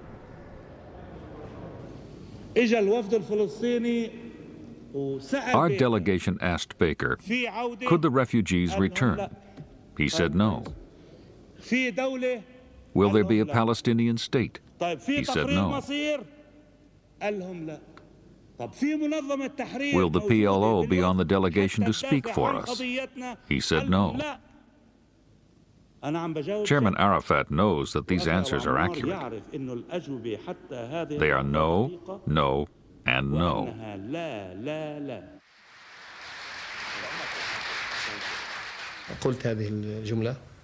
I told the conference, if we don't get on the peace train, it will pass through our station. We will never have another chance. I said we don't want to be passive victims of history. We want to challenge, to intervene, to intrude, to participate, and to present our own narrative, to speak for ourselves. And this is a forum. It was a forum Arafat himself had wanted to attend. Reluctantly, he agreed that the team from the occupied territories, not the PLO, would represent the Palestinians. But Shamir had another demand. He asked the Americans to guarantee a loan of $10 billion to help absorb the Soviet immigrants who were now pouring into Israel.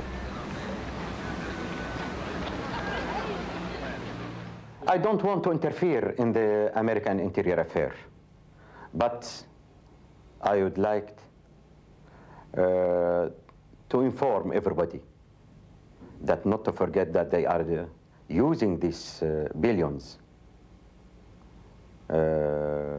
in building more illegal settlements on our land. This was our way to build up our country. What is the Zionist ideal? It is to gather the Jewish people into this small country. So we must set up more and more homes, large and small communities. What are the settlements? They are just communities. No Arabs lived on that land. It is not on their property. The Americans were unable to stop the Israelis from building settlements. To save the conference, President Bush delayed the loan. American Jewish leaders urged him to reconsider. I was approached by the leaders of some of the biggest Jewish organizations. A Republican was head of AIPAC, which is a very strong American-Israel political action committee. And he told me that I was making a huge mistake politically. President Bush wouldn't give in. For the first time in history, the vision of Israelis sitting with their Arab neighbors to talk peace is a real prospect. Nothing should be done that might interfere with this prospect. And if necessary, I will use my veto power. We saw the president on television. He took a stand against the American Jews. I got really angry. This hurt me, just as it hurt many others.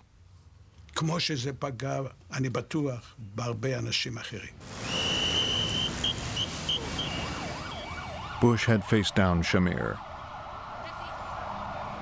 A few weeks later, Israelis, Arabs, Americans, and Russians assembled in Madrid. For the first time, Palestinians were invited to participate.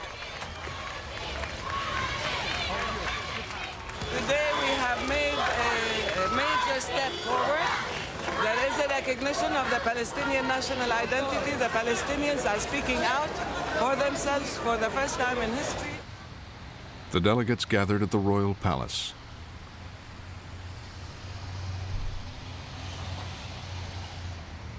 I will never forget the emotion I felt when, with Gorbachev next to me, we walked into this room in Madrid, and there, across the table, sat Arabs and Israelis. We come to Madrid on a mission of hope. Everyone expected each Middle East delegation to be led by its foreign minister. But Shamir had a better idea. I thought, maybe I should go to Madrid myself. Shamir had devoted his life to fighting for Israel, doing whatever he thought necessary to establish, maintain, and defend the state.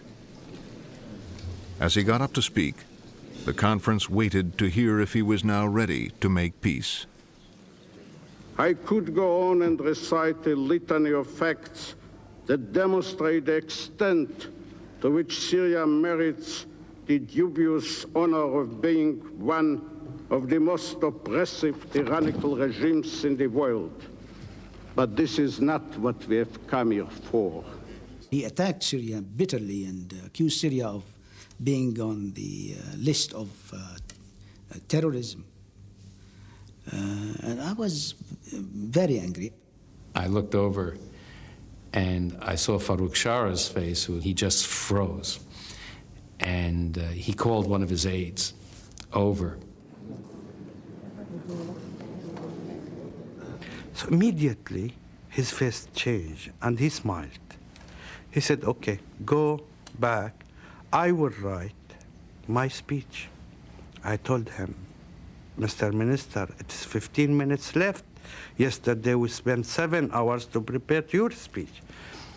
He said, don't worry, I will write headlines. So I lay aside my prepared speech and said openly, he is the last one to have the right to speak about terrorism because he himself was a wanted terrorist. I shall just show you, if I may, a photograph, an old photograph of Mr. Shamir. Why was this picture distributed? It was distributed because he was wanted. He helped in the assassination of Count Bernadotte, the UN mediator in Palestine, as I recall, in 1948. He kills peace mediators. I remember the faces of the Israeli delegation. They were colorless.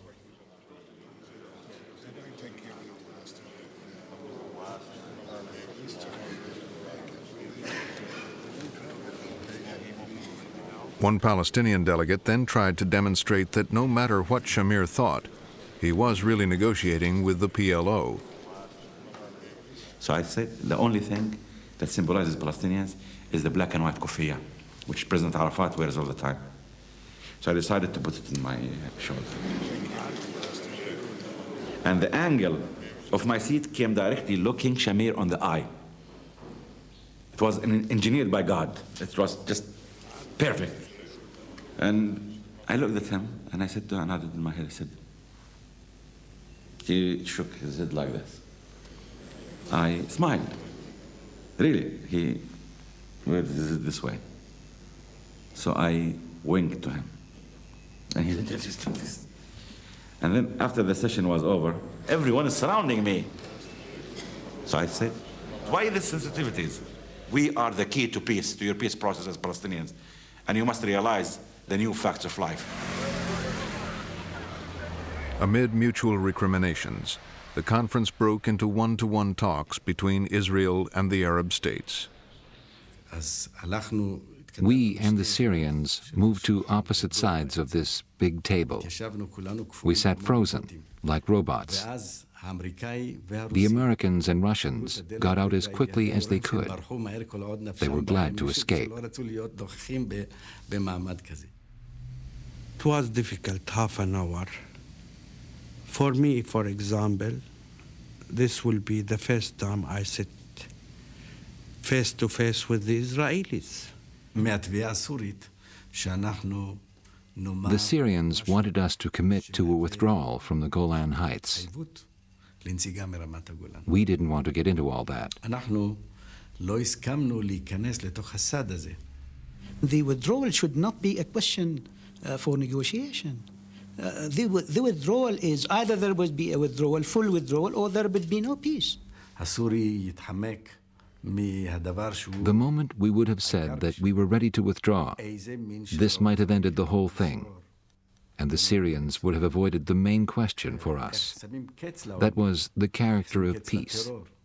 the end of terrorism, the terrorist organizations with their headquarters in Damascus? And what about Hezbollah and Lebanon under Syrian occupation? All these topics were raised, and every time we tried to break this dogma of the Syrians. When they finished, the Israelis returned to their hotel, telling the waiting press that all their suggestions to try to build trust had been flatly rejected. There had been no handshakes, no smiles, little personal contact. I don't want to say that they were a complete failure, because the very fact that we were sitting and talking is in itself already an achievement. But the substance was, as I said, futile. The Syrians, too, were unimpressed by their meeting. I would like to express our regret for leaving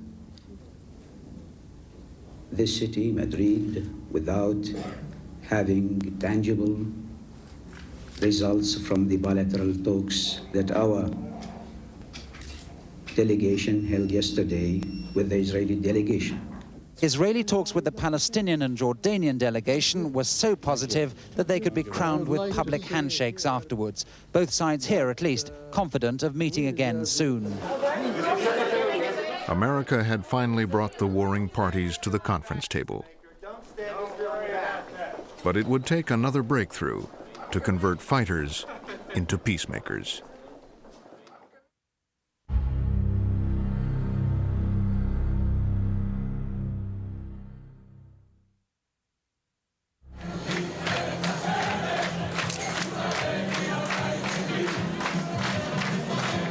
Yitzhak Rabin's stunning election victory brought the Labor Party back into power. Rabin had promised to accelerate peace talks with the Arabs. I believe that agreement will be reached within less than 1 year. You can say 9 months, less, or between 9 and 12. Israel's old enemy, Yasser Arafat, still claimed to lead the Palestinian people. But exiled in Tunis and cut off from his homeland, Arafat was more willing to compromise with the Israelis.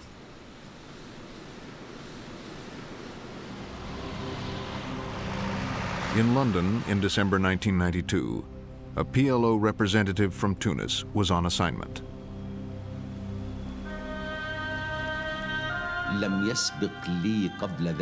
I had never met an Israeli before. Not one. All the way to the meeting, I was looking left and right, and behind me, I was afraid of being seen. The Israeli who initiated the meeting was waiting for him. He was an academic with unofficial connections to Israel's new labor government.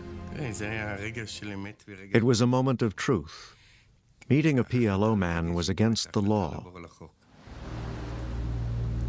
The Israelis' cover for meeting a member of the PLO was provided by a fellow social scientist from Oslo. I simply suggested that Hirschfeld and myself had breakfast, and then that when Abu Allah arrived in the lobby, I should simply discreetly slip away from the table and Abu Allah should take my place. We spoke about the conflict, which had no end in sight.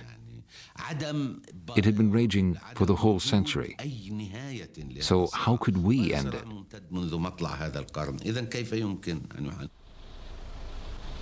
PLO headquarters in Tunis awaited his report.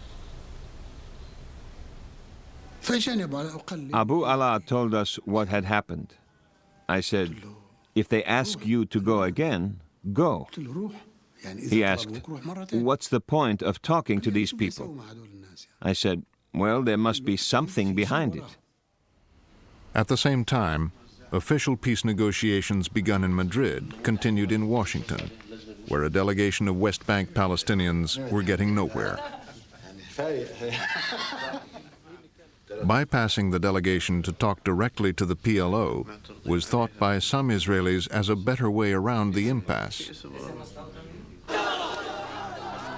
But even the PLO did not speak for all Palestinians.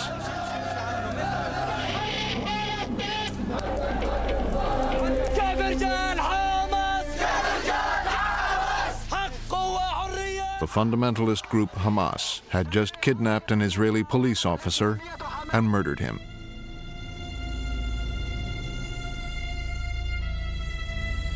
We have to take a measure that will speak not by words, but by deeds. Rabin ordered Israeli security forces to round up and deport 415 Hamas activists. The expulsion from the West Bank created a crisis in Washington. If they do deport the Palestinians this morning, then I don't think the Israeli delegation tomorrow morning will find a Palestinian delegation to negotiate with. The public opinion at home was,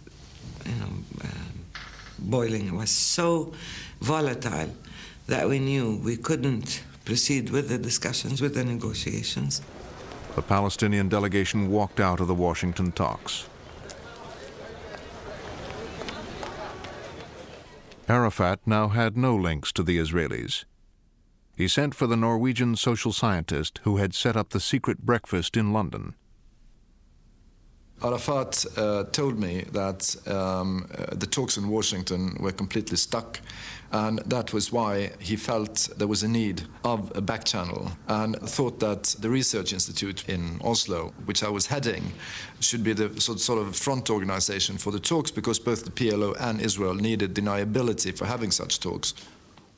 The fish was hooked, and they were off to Oslo.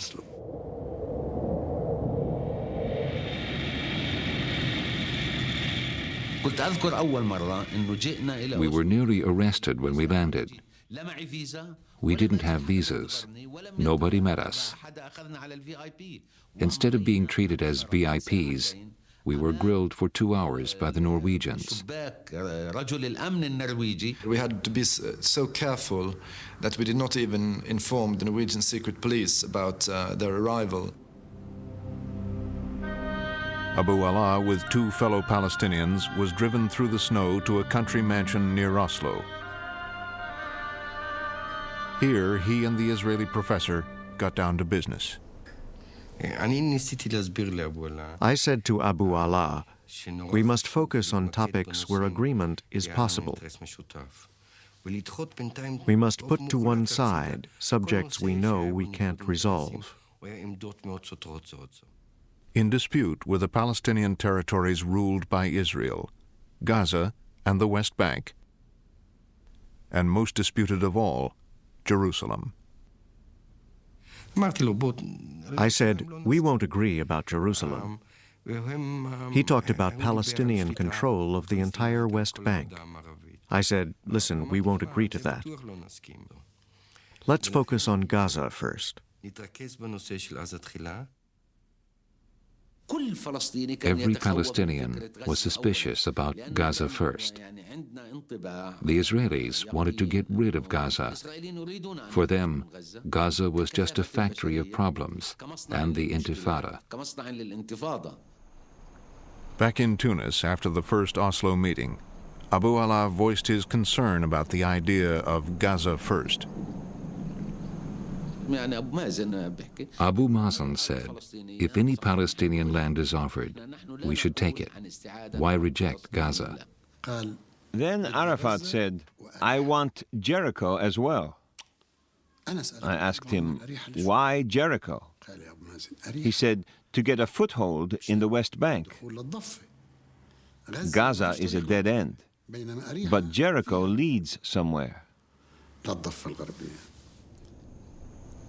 Jerusalem, the Israelis' capital, had always been claimed by the Palestinians as their capital too. The PLO indicated that they now saw the wisdom of deferring their demand. But Israel's prime minister had not yet been told about the Oslo talks. It's pointless talking to Arafat and the PLO. The only Palestinians we deal with are the delegation in Washington. The foreign ministry decided it was time to tell Rabin about the secret back channel. Though skeptical, Rabin thought it could be useful. The Palestinian delegation was still boycotting the Washington talks. and he was determined to force them back to the negotiating table. We had orders for the next session in March. As we left Oslo, we told Abu Allah we wouldn't be coming back unless the Washington talks were resumed. It was an ultimatum. Arafat now had to resuscitate the Washington negotiations. He summoned Hanan Ashrawi and her colleagues to tell them they must go back.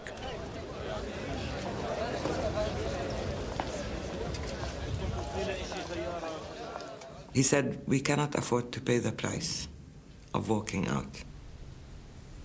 Don't live in your small worlds. You want to be the heroes. You are considering only yourselves. You don't consider the Palestinians, 6 million Palestinians. You don't consider the peace process. If you don't go, you break the peace process, you break your people. Come on, get down to earth. And he stood up and he left us. He walked on us. So we followed him to the other room. He was so furious. Abu Allah told me later, "You really set the cat among the pigeons." Arafat and I had to talk the whole Washington team round. He said they were all against going back. We couldn't tell them why they had to. We gave them lots of reasons, all completely fictitious. We came back by clear-cut orders from Yasser Arafat. Go. Soon afterwards, Israel's Oslo team brought home a draft which the two sides called a Declaration of Principles. They came back very excited and said, "We have a draft." It was obviously still rough, but they said, "Look, the PLO are willing to play ball." But with the Washington talks resumed, Rabin had no further use for the Oslo talks and ordered them suspended. The Foreign Ministry, desperate to keep them going, placed the Oslo Declaration before a lawyer Rabin trusted. I thought that the document was lousy and needed to be started from scratch. I said to him, "Look, the real breakthrough in Oslo is that the PLO have agreed to go one step at a time.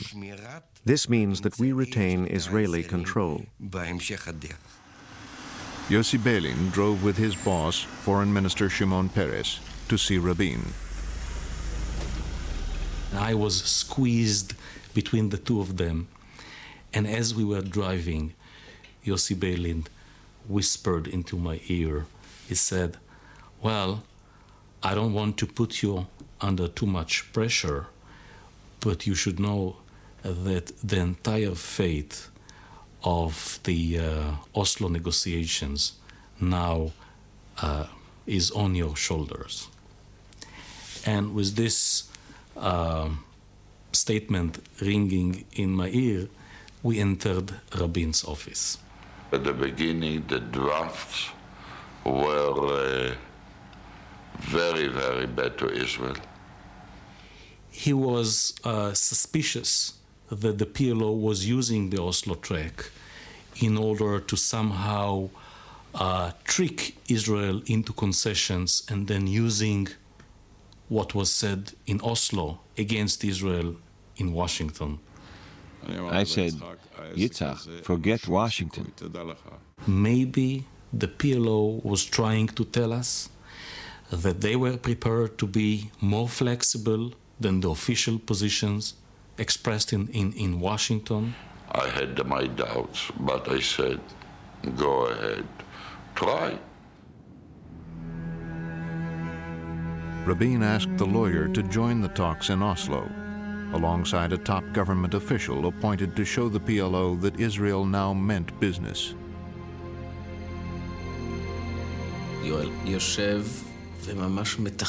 Joel arrives and starts to cross-examine Abu Allah. I asked them, there are the settlements. I mean, in the agreement, you wrote that you will have jurisdiction all over the West Bank. This is what is written here.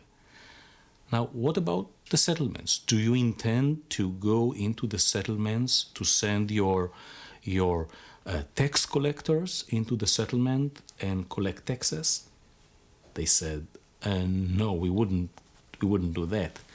I said, do you intend to use Palestinian teachers to teach the Israeli kids in the settlement schools under Palestinian curricula?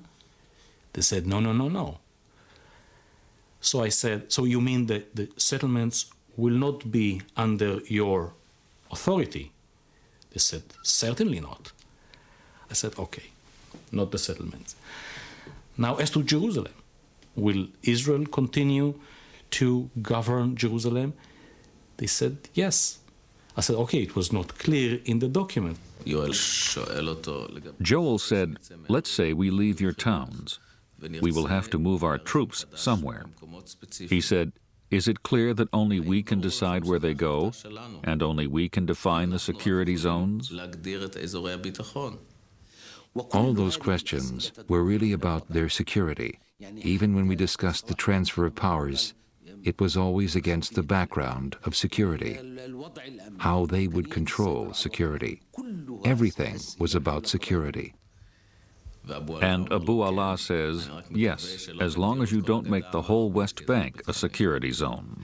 And when they came out of that meeting, Abu Allah came up to me and said, they've turned the Declaration of Principles completely upside down. This is absolutely crazy. We cannot continue like this. But then also he smiled at the end of his outburst, and he said, but I learned a hell of a lot from those questions. At the next session, the lawyer handed back to the Palestinians the Declaration of Principles, with all their verbal concessions spelled out in cold print. I told Singer straight out, you seem to have come with a mission. You are here to destroy the peace process. You're full of hostility to Palestinians. You're living in the past. You have a fear complex. You're still living in the ghetto. You can't make the break and see the way forward.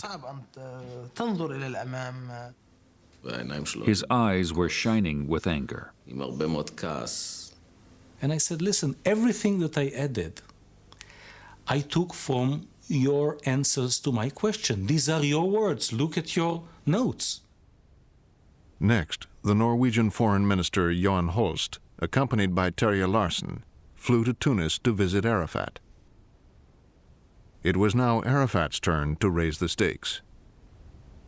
He went into to his side room and got out a map of Gaza, West Bank, and Israel, and started pointing at different borderlines that we were discussing. And then at a certain point in time, he said, and I want kissing points. And I couldn't really, I thought, what does he mean? And I turned to Holst, and I saw that he was completely puzzled. So Holst said, then, you mean crossing points? Or checkpoints, maybe? No, no, no, said Arafat. I mean kissing points, like... And what he really meant was that there should be a kissing point between Gaza and the West Bank. There had to be an interconnection by way of communication. To my surprise, Arafat now came up with a tougher stance. It did not reflect the current compromise. He asked for a road from Gaza to the West Bank. He revived old PLO demands, which reopened issues we had already agreed to in Oslo.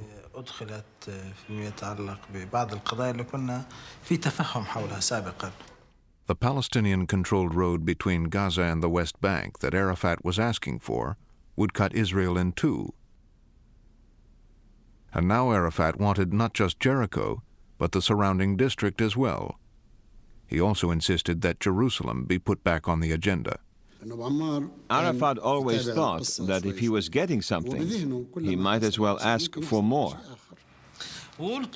I told Arafat at the end of the meeting, all right, I shall do as you ask. But I know these people. They won't accept it. If we proceed with this line, the Israelis will end the talks. But Arafat insisted on his stand. He said, these are my instructions. They can take it or leave it.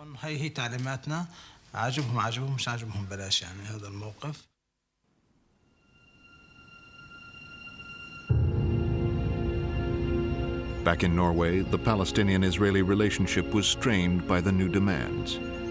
Abu Allah, the chief PLO negotiator, presented the new hard line. The Israelis were stunned. I said, gentlemen, you are pulling it all apart. All that you promised, all we negotiated. You know the ground rules we agreed to. But if we take your proposals back to Jerusalem, we can kiss the peace talks goodbye. And I was about to put my things away. Suddenly, Abu Allah asked us to remain seated at the table. He wanted to make a personal announcement.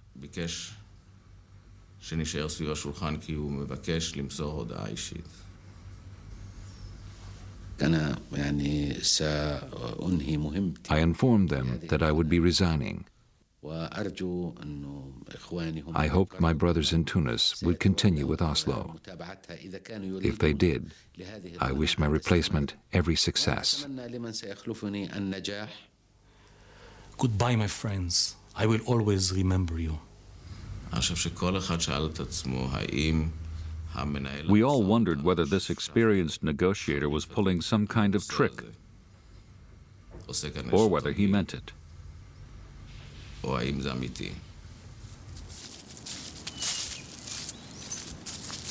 Abu Allah walked out into the surrounding woods. He'd hurt his foot, so I got a stick for him with a silver handle. So he was walking around with an air of superiority towards the Israelis, refusing to talk to them. And then he came over to me and said, "It's all over." This was the moment of crisis, when you either pull the plug or do something drastic. We decided to try something drastic. The Israelis had prepared an alternative idea for just such a moment. I said, listen, the fact that we are talking with the PLO will eventually leak out. I think that we should have another agreement in which the PLO undertakes to do a number of things, and in return, Israel recognizes the PLO as the representative of the Palestinian people. Singer's point was that if you negotiate with the PLO, you're virtually recognizing them. Recognition was the key. It would put the PLO on the map. Now in Oslo, the moment to raise the issue of recognition had come. The Israeli found Abu Allah in a small drawing room. Abu Allah was leaning on a stick, like this. He raised his eyes to me and I asked him, "How are you?" And he said, "Very bad, very bad." I wasn't acting. I was genuinely angry. If you've been negotiating for 6 or 7 months, and people suddenly start coming up with new ideas, it's impossible to go on. I said, "Listen, Abu Allah, if we can't have our modest agreement, let's go for something really big." He looked up and said, "What do you mean?"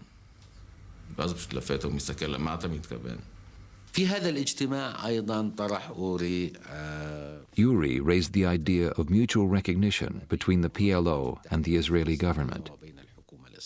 He dictated some conditions. The main points were that the PLO would recognize Israel's right to exist, renounce terrorism and violence, and change the PLO charter to reflect the new reality. I said, "Listen, if you persuade Mr. Arafat to accept all these conditions, I promise I'll try to persuade our Prime Minister and our Foreign Minister to recognize the PLO."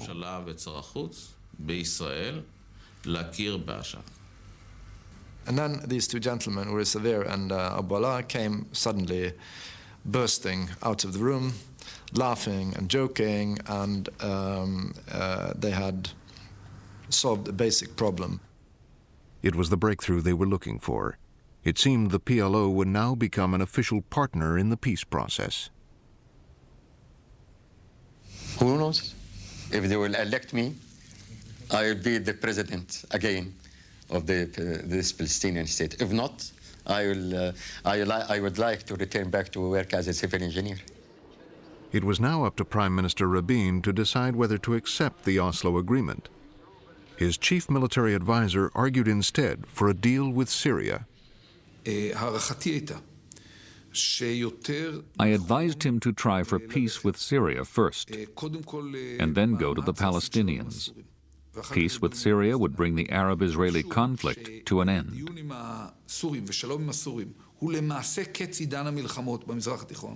If Syria could be persuaded to sign a peace treaty, its client state, Lebanon, would follow, and the Palestinians and Jordan would have little choice but to fall in line. It was in the interest of both us and the Syrians, and it would reduce the Palestinians' scope for haggling. An agreement with Syria will make a positive strategic difference to Israel.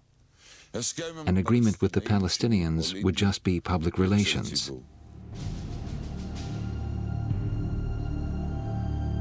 Since the Six-Day War in 1967, Israel had occupied a strategic corner of Syria, the Golan Heights, overlooking northern Israel. Successive Israeli leaders had refused to withdraw without peace. We know that Syria would not make a deal with Israel, would not make peace with Israel for less than full withdrawal. And of course, for any Israeli prime minister, for Rabin in particular, to make the decision to go for full withdrawal was agonizing, was wrenching. But before making the decision, that prime minister had to know what was being given in return, what the Syrian package consisted of. At this moment, a new American Secretary of State came to Jerusalem. We were trying to give some propulsion, some momentum to the track involving the Syrians. Christopher came to meet with Rabin. The four of us came into the room and sat clustered around around a small table. And after some give and take, Rabin suddenly surprised us all with a very dramatic gambit. He did give me a very important message to take to Syria, to take to President Assad, and that was, he said, ask Assad, if I am able to give him what he needs, will he really go all out for peace?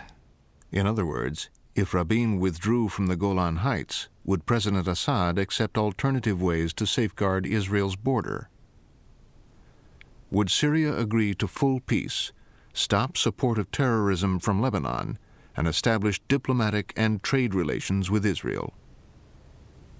Christopher left the room with the knowledge that I think he was holding a very significant mandate in his pocket.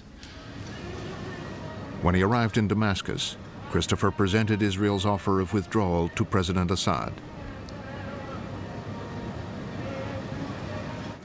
His mistrust of the Israelis was such that he always took every concept and turned it over and looked at it from all different sides, and that's what he was doing with the concept of withdrawal.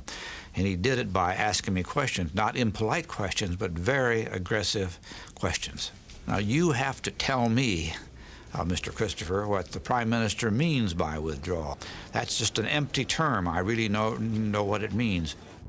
Christopher then shuttled back to Jerusalem. I met with the Prime Minister again. He was disappointed that Assad had not been more forthcoming, had not shown more appreciation for Rabin's willingness to consider full withdrawal. On almost every detail, there was an essentially negative answer or an answer that suggested that a very protracted process of bargaining would have to begin. Rabin could not wait for President Assad. He had promised his voters a peace agreement within a year. So he now settled for the deal that was available, with the PLO in Oslo. But premature disclosure could ditch the deal, and the media were getting close to the story. Is the stage being set for a meeting between yourself and the PLO leadership? Perhaps even with Arafat himself? Not in the foreseeable future.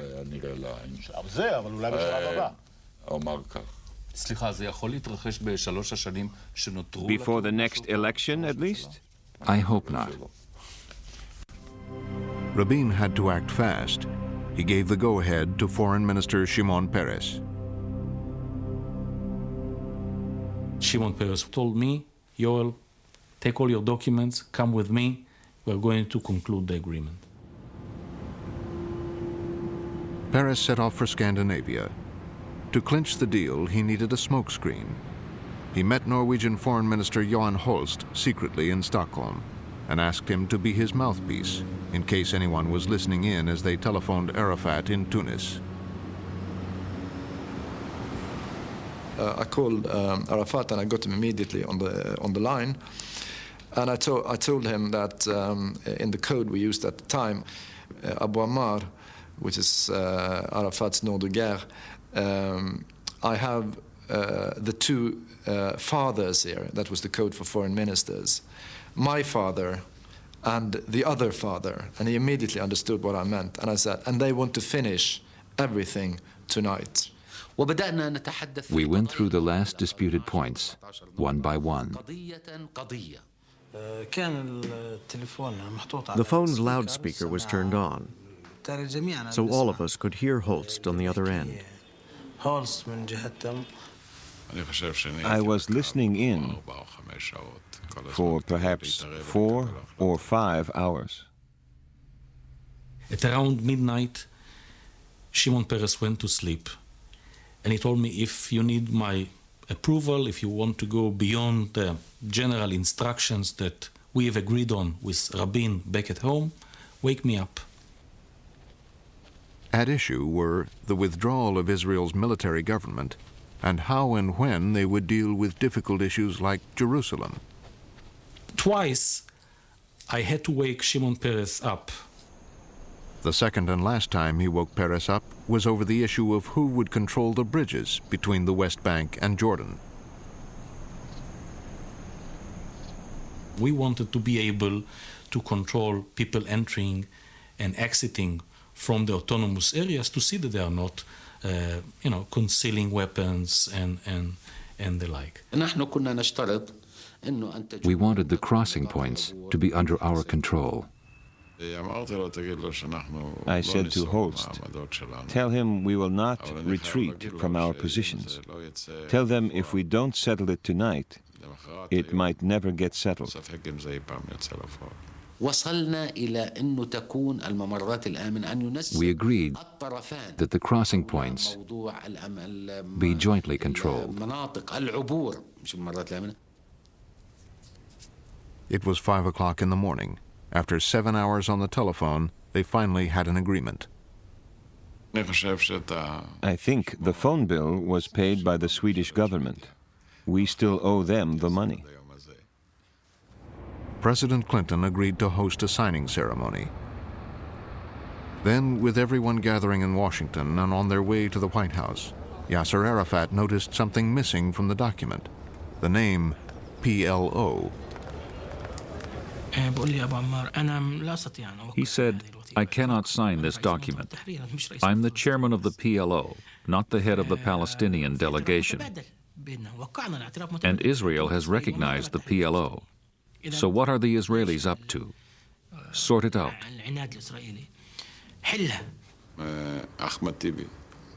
Ahmed Tibi rang me. He said, there's a small matter to be sorted out. If it isn't sorted out, the ceremony is off, and the chairman is going home.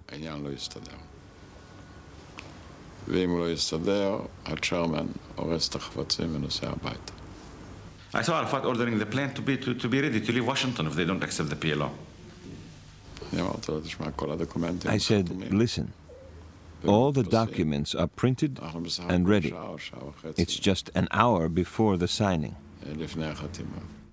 Less than half an hour before the signing ceremony, Peres called Arafat's representative to his hotel. He suggested that the phrase, the PLO team, be added to the document.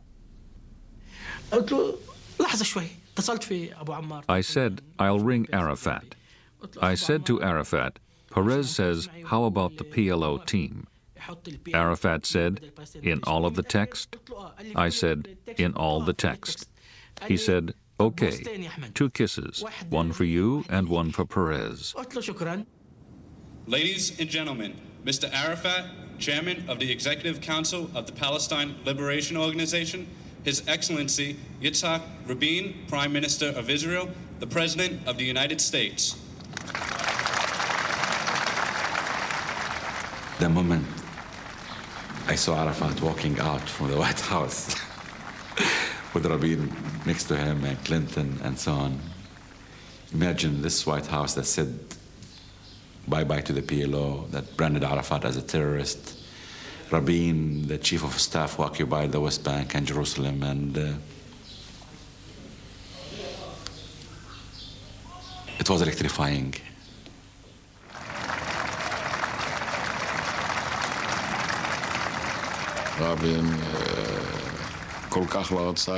Rabin didn't want to look at Arafat. It was terrible. The whole world is watching his body language, and he keeps moving his head not to look at Arafat. And I did not think that they will shake hands. He hesitated a little bit, but I insisted, and I continued stretching my hand to him. And then the way President Clinton pulled it, it was evident that wasn't planned.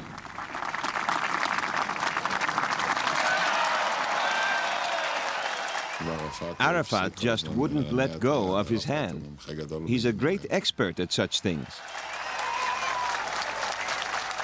It was a moment that be recalled as long as we live, I think.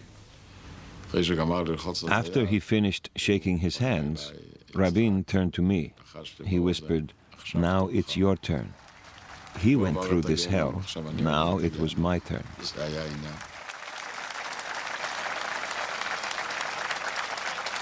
But the agreement did not bring peace.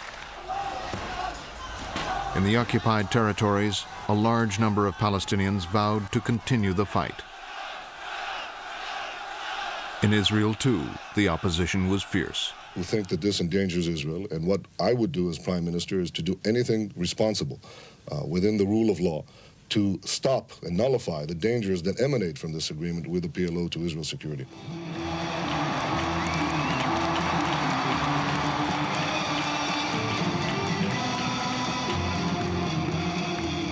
What Arafat led now was not quite a state, but for the first time in history, the Palestinians had a government of their own.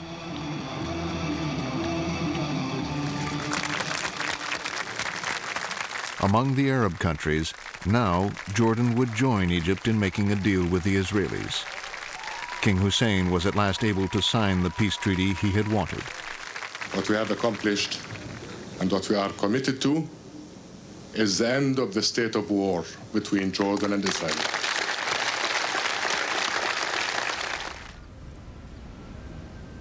But between Syria and Israel, the state of war continued. In an effort to broaden the Middle East peace, President Clinton came to Damascus. President Clinton told President Assad that, well, Rabin presented to you full withdrawal to the line of 4 June, and we expect from you two now to move the next step. Clinton pressed Assad to send his top military commander to meet his Israeli counterpart and work out the practicalities of ending their state of war. It was a big decision for Syria to send our chief of staff for the first time in history to meet the Israeli chief of staff. It's a very heavy and big decision. Assad held back. First, he wanted his ambassador to Washington to meet the Israeli chief of staff. We wore wigs so that we wouldn't be recognized on the El Al flight. We arrived at the meeting place in Washington. Only then could we breathe freely. Take off our wigs. I took a last look at myself in the mirror. Whenever I wear a wig, I look like my mother.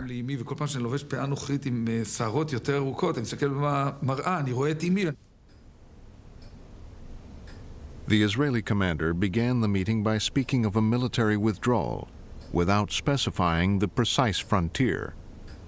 I insisted that withdrawal has to be to the line of 4 June 1967. I repeat this word more than 20 times during the talk with Barak. Like a parrot, he repeated their demand to withdraw to the June 4th border. The Israeli wanted a more informal exchange. During breaks, we walked in the garden. There, we were off the record. And we spoke frankly whether they are committed to settlement with Syria or not, whether they understand what it requires.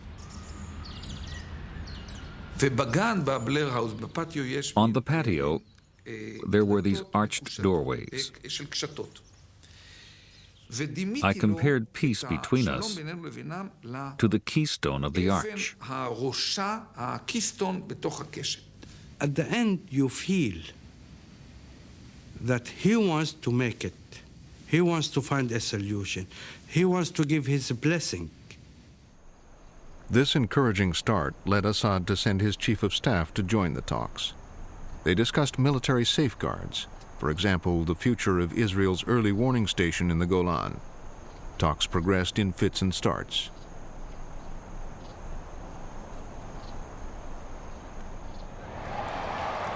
On the night Syria and Israel agreed to begin a new round of talks, the Israeli peacemakers held a rally in Tel Aviv.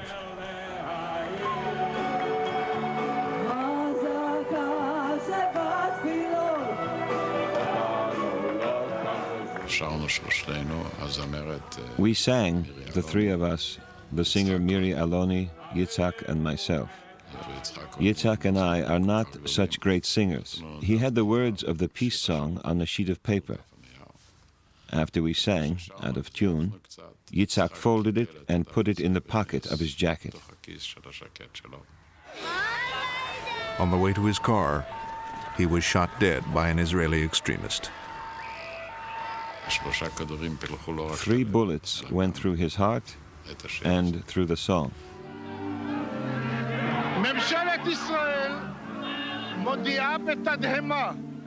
The government of Israel, with shock and sorrow, announces the death of Prime Minister Yitzhak Rabin, who was murdered by an assassin tonight in Tel Aviv.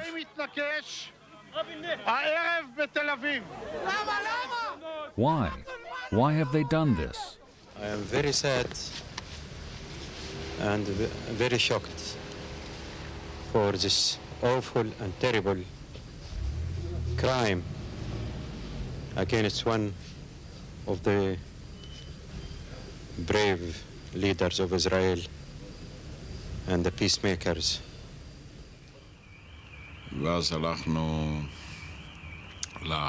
We went to the room where he was lying on the bed. His body was covered with a sheet up to here. On his face was an expression of peace and maybe irony. It was his typical Rabin smile. I kissed his forehead and said goodbye. Peres now became prime minister. President Clinton was determined to see that Rabin's commitment to seeking peace with Syria didn't die with him. The Americans still wanted Israel to keep Rabin's promise to withdraw from the Golan Heights.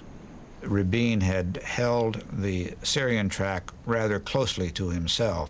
So when he was assassinated, all of a sudden it became very important to pass on to now Prime Minister Peres what had been happening. President Clinton said, "Here are the promises Yitzhak gave." He asked if these promises committed me. I said, "Whatever Yitzhak was committed to, I am committed to." Peres asked the Americans to arrange a summit with President Assad so that Peres could repeat his Oslo triumph and bring the negotiations with Syria to a quick conclusion. I told him to ask Assad, do you want to fly high and fast or low and slow? We are ready to fly high and fast in one condition, to know when we land and where we land. President Assad, in my judgment, missed a historic opportunity because he wasn't prepared to take a greater risk for peace. Peres had set a date for the next general election. But then, 4 days later, Palestinian terrorist attacks changed Israel's political landscape. It was a ferocious blast. The suicide bomber detonated 10 kilos of explosives in the middle of a crowded commuter bus. 24 Israelis were killed. A week later, a Palestinian terrorist planted another bomb on a bus. This time, 19 died. The promises of peace and reconciliation seemed hollow. As new elections approached, many voters cared more about security than peace. These terrorist attacks lost us 20% in the polls. It was catastrophic. I knew another bomb would end the whole thing. The terrorists struck again. In Tel Aviv's busiest shopping street, 14 died and over 100 were injured.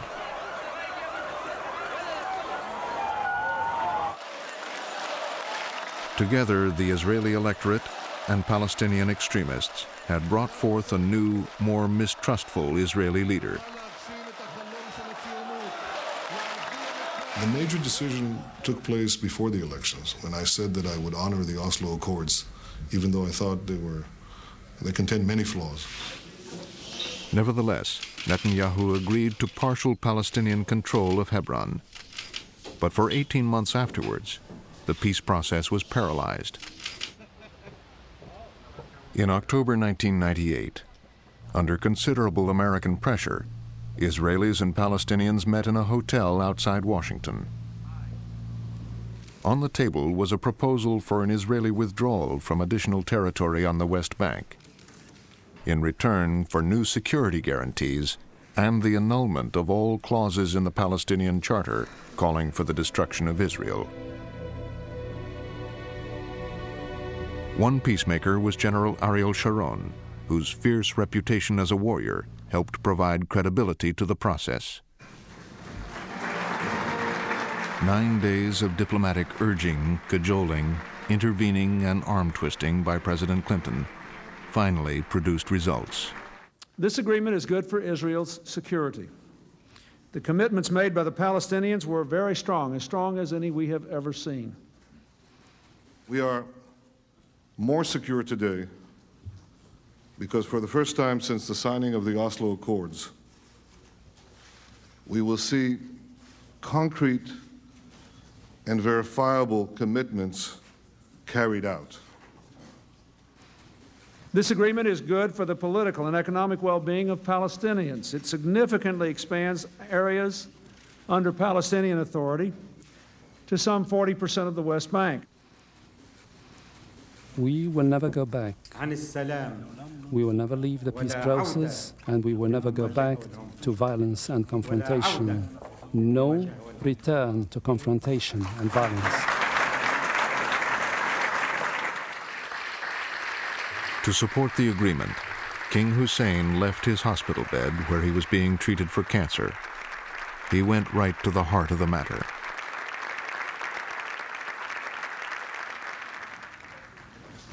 We quarrel, we agree, we are friendly, we are not friendly, but we have no right to dictate through irresponsible action or narrow-mindedness the future of our children and their children's children. There has been enough destruction, enough death, enough waste. And it's time that together we occupy a place beyond ourselves, our peoples, that is worthy of them under the sun. the descendants of the children of Abraham. After 50 years of war and suffering, a halting, tentative partition of Palestine was underway.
This program is a production of WGBH, which is solely responsible for its content. Funding for the 50 Years' War, Israel and the Arabs, was provided by the Corporation for Public Broadcasting and PBS viewers like you.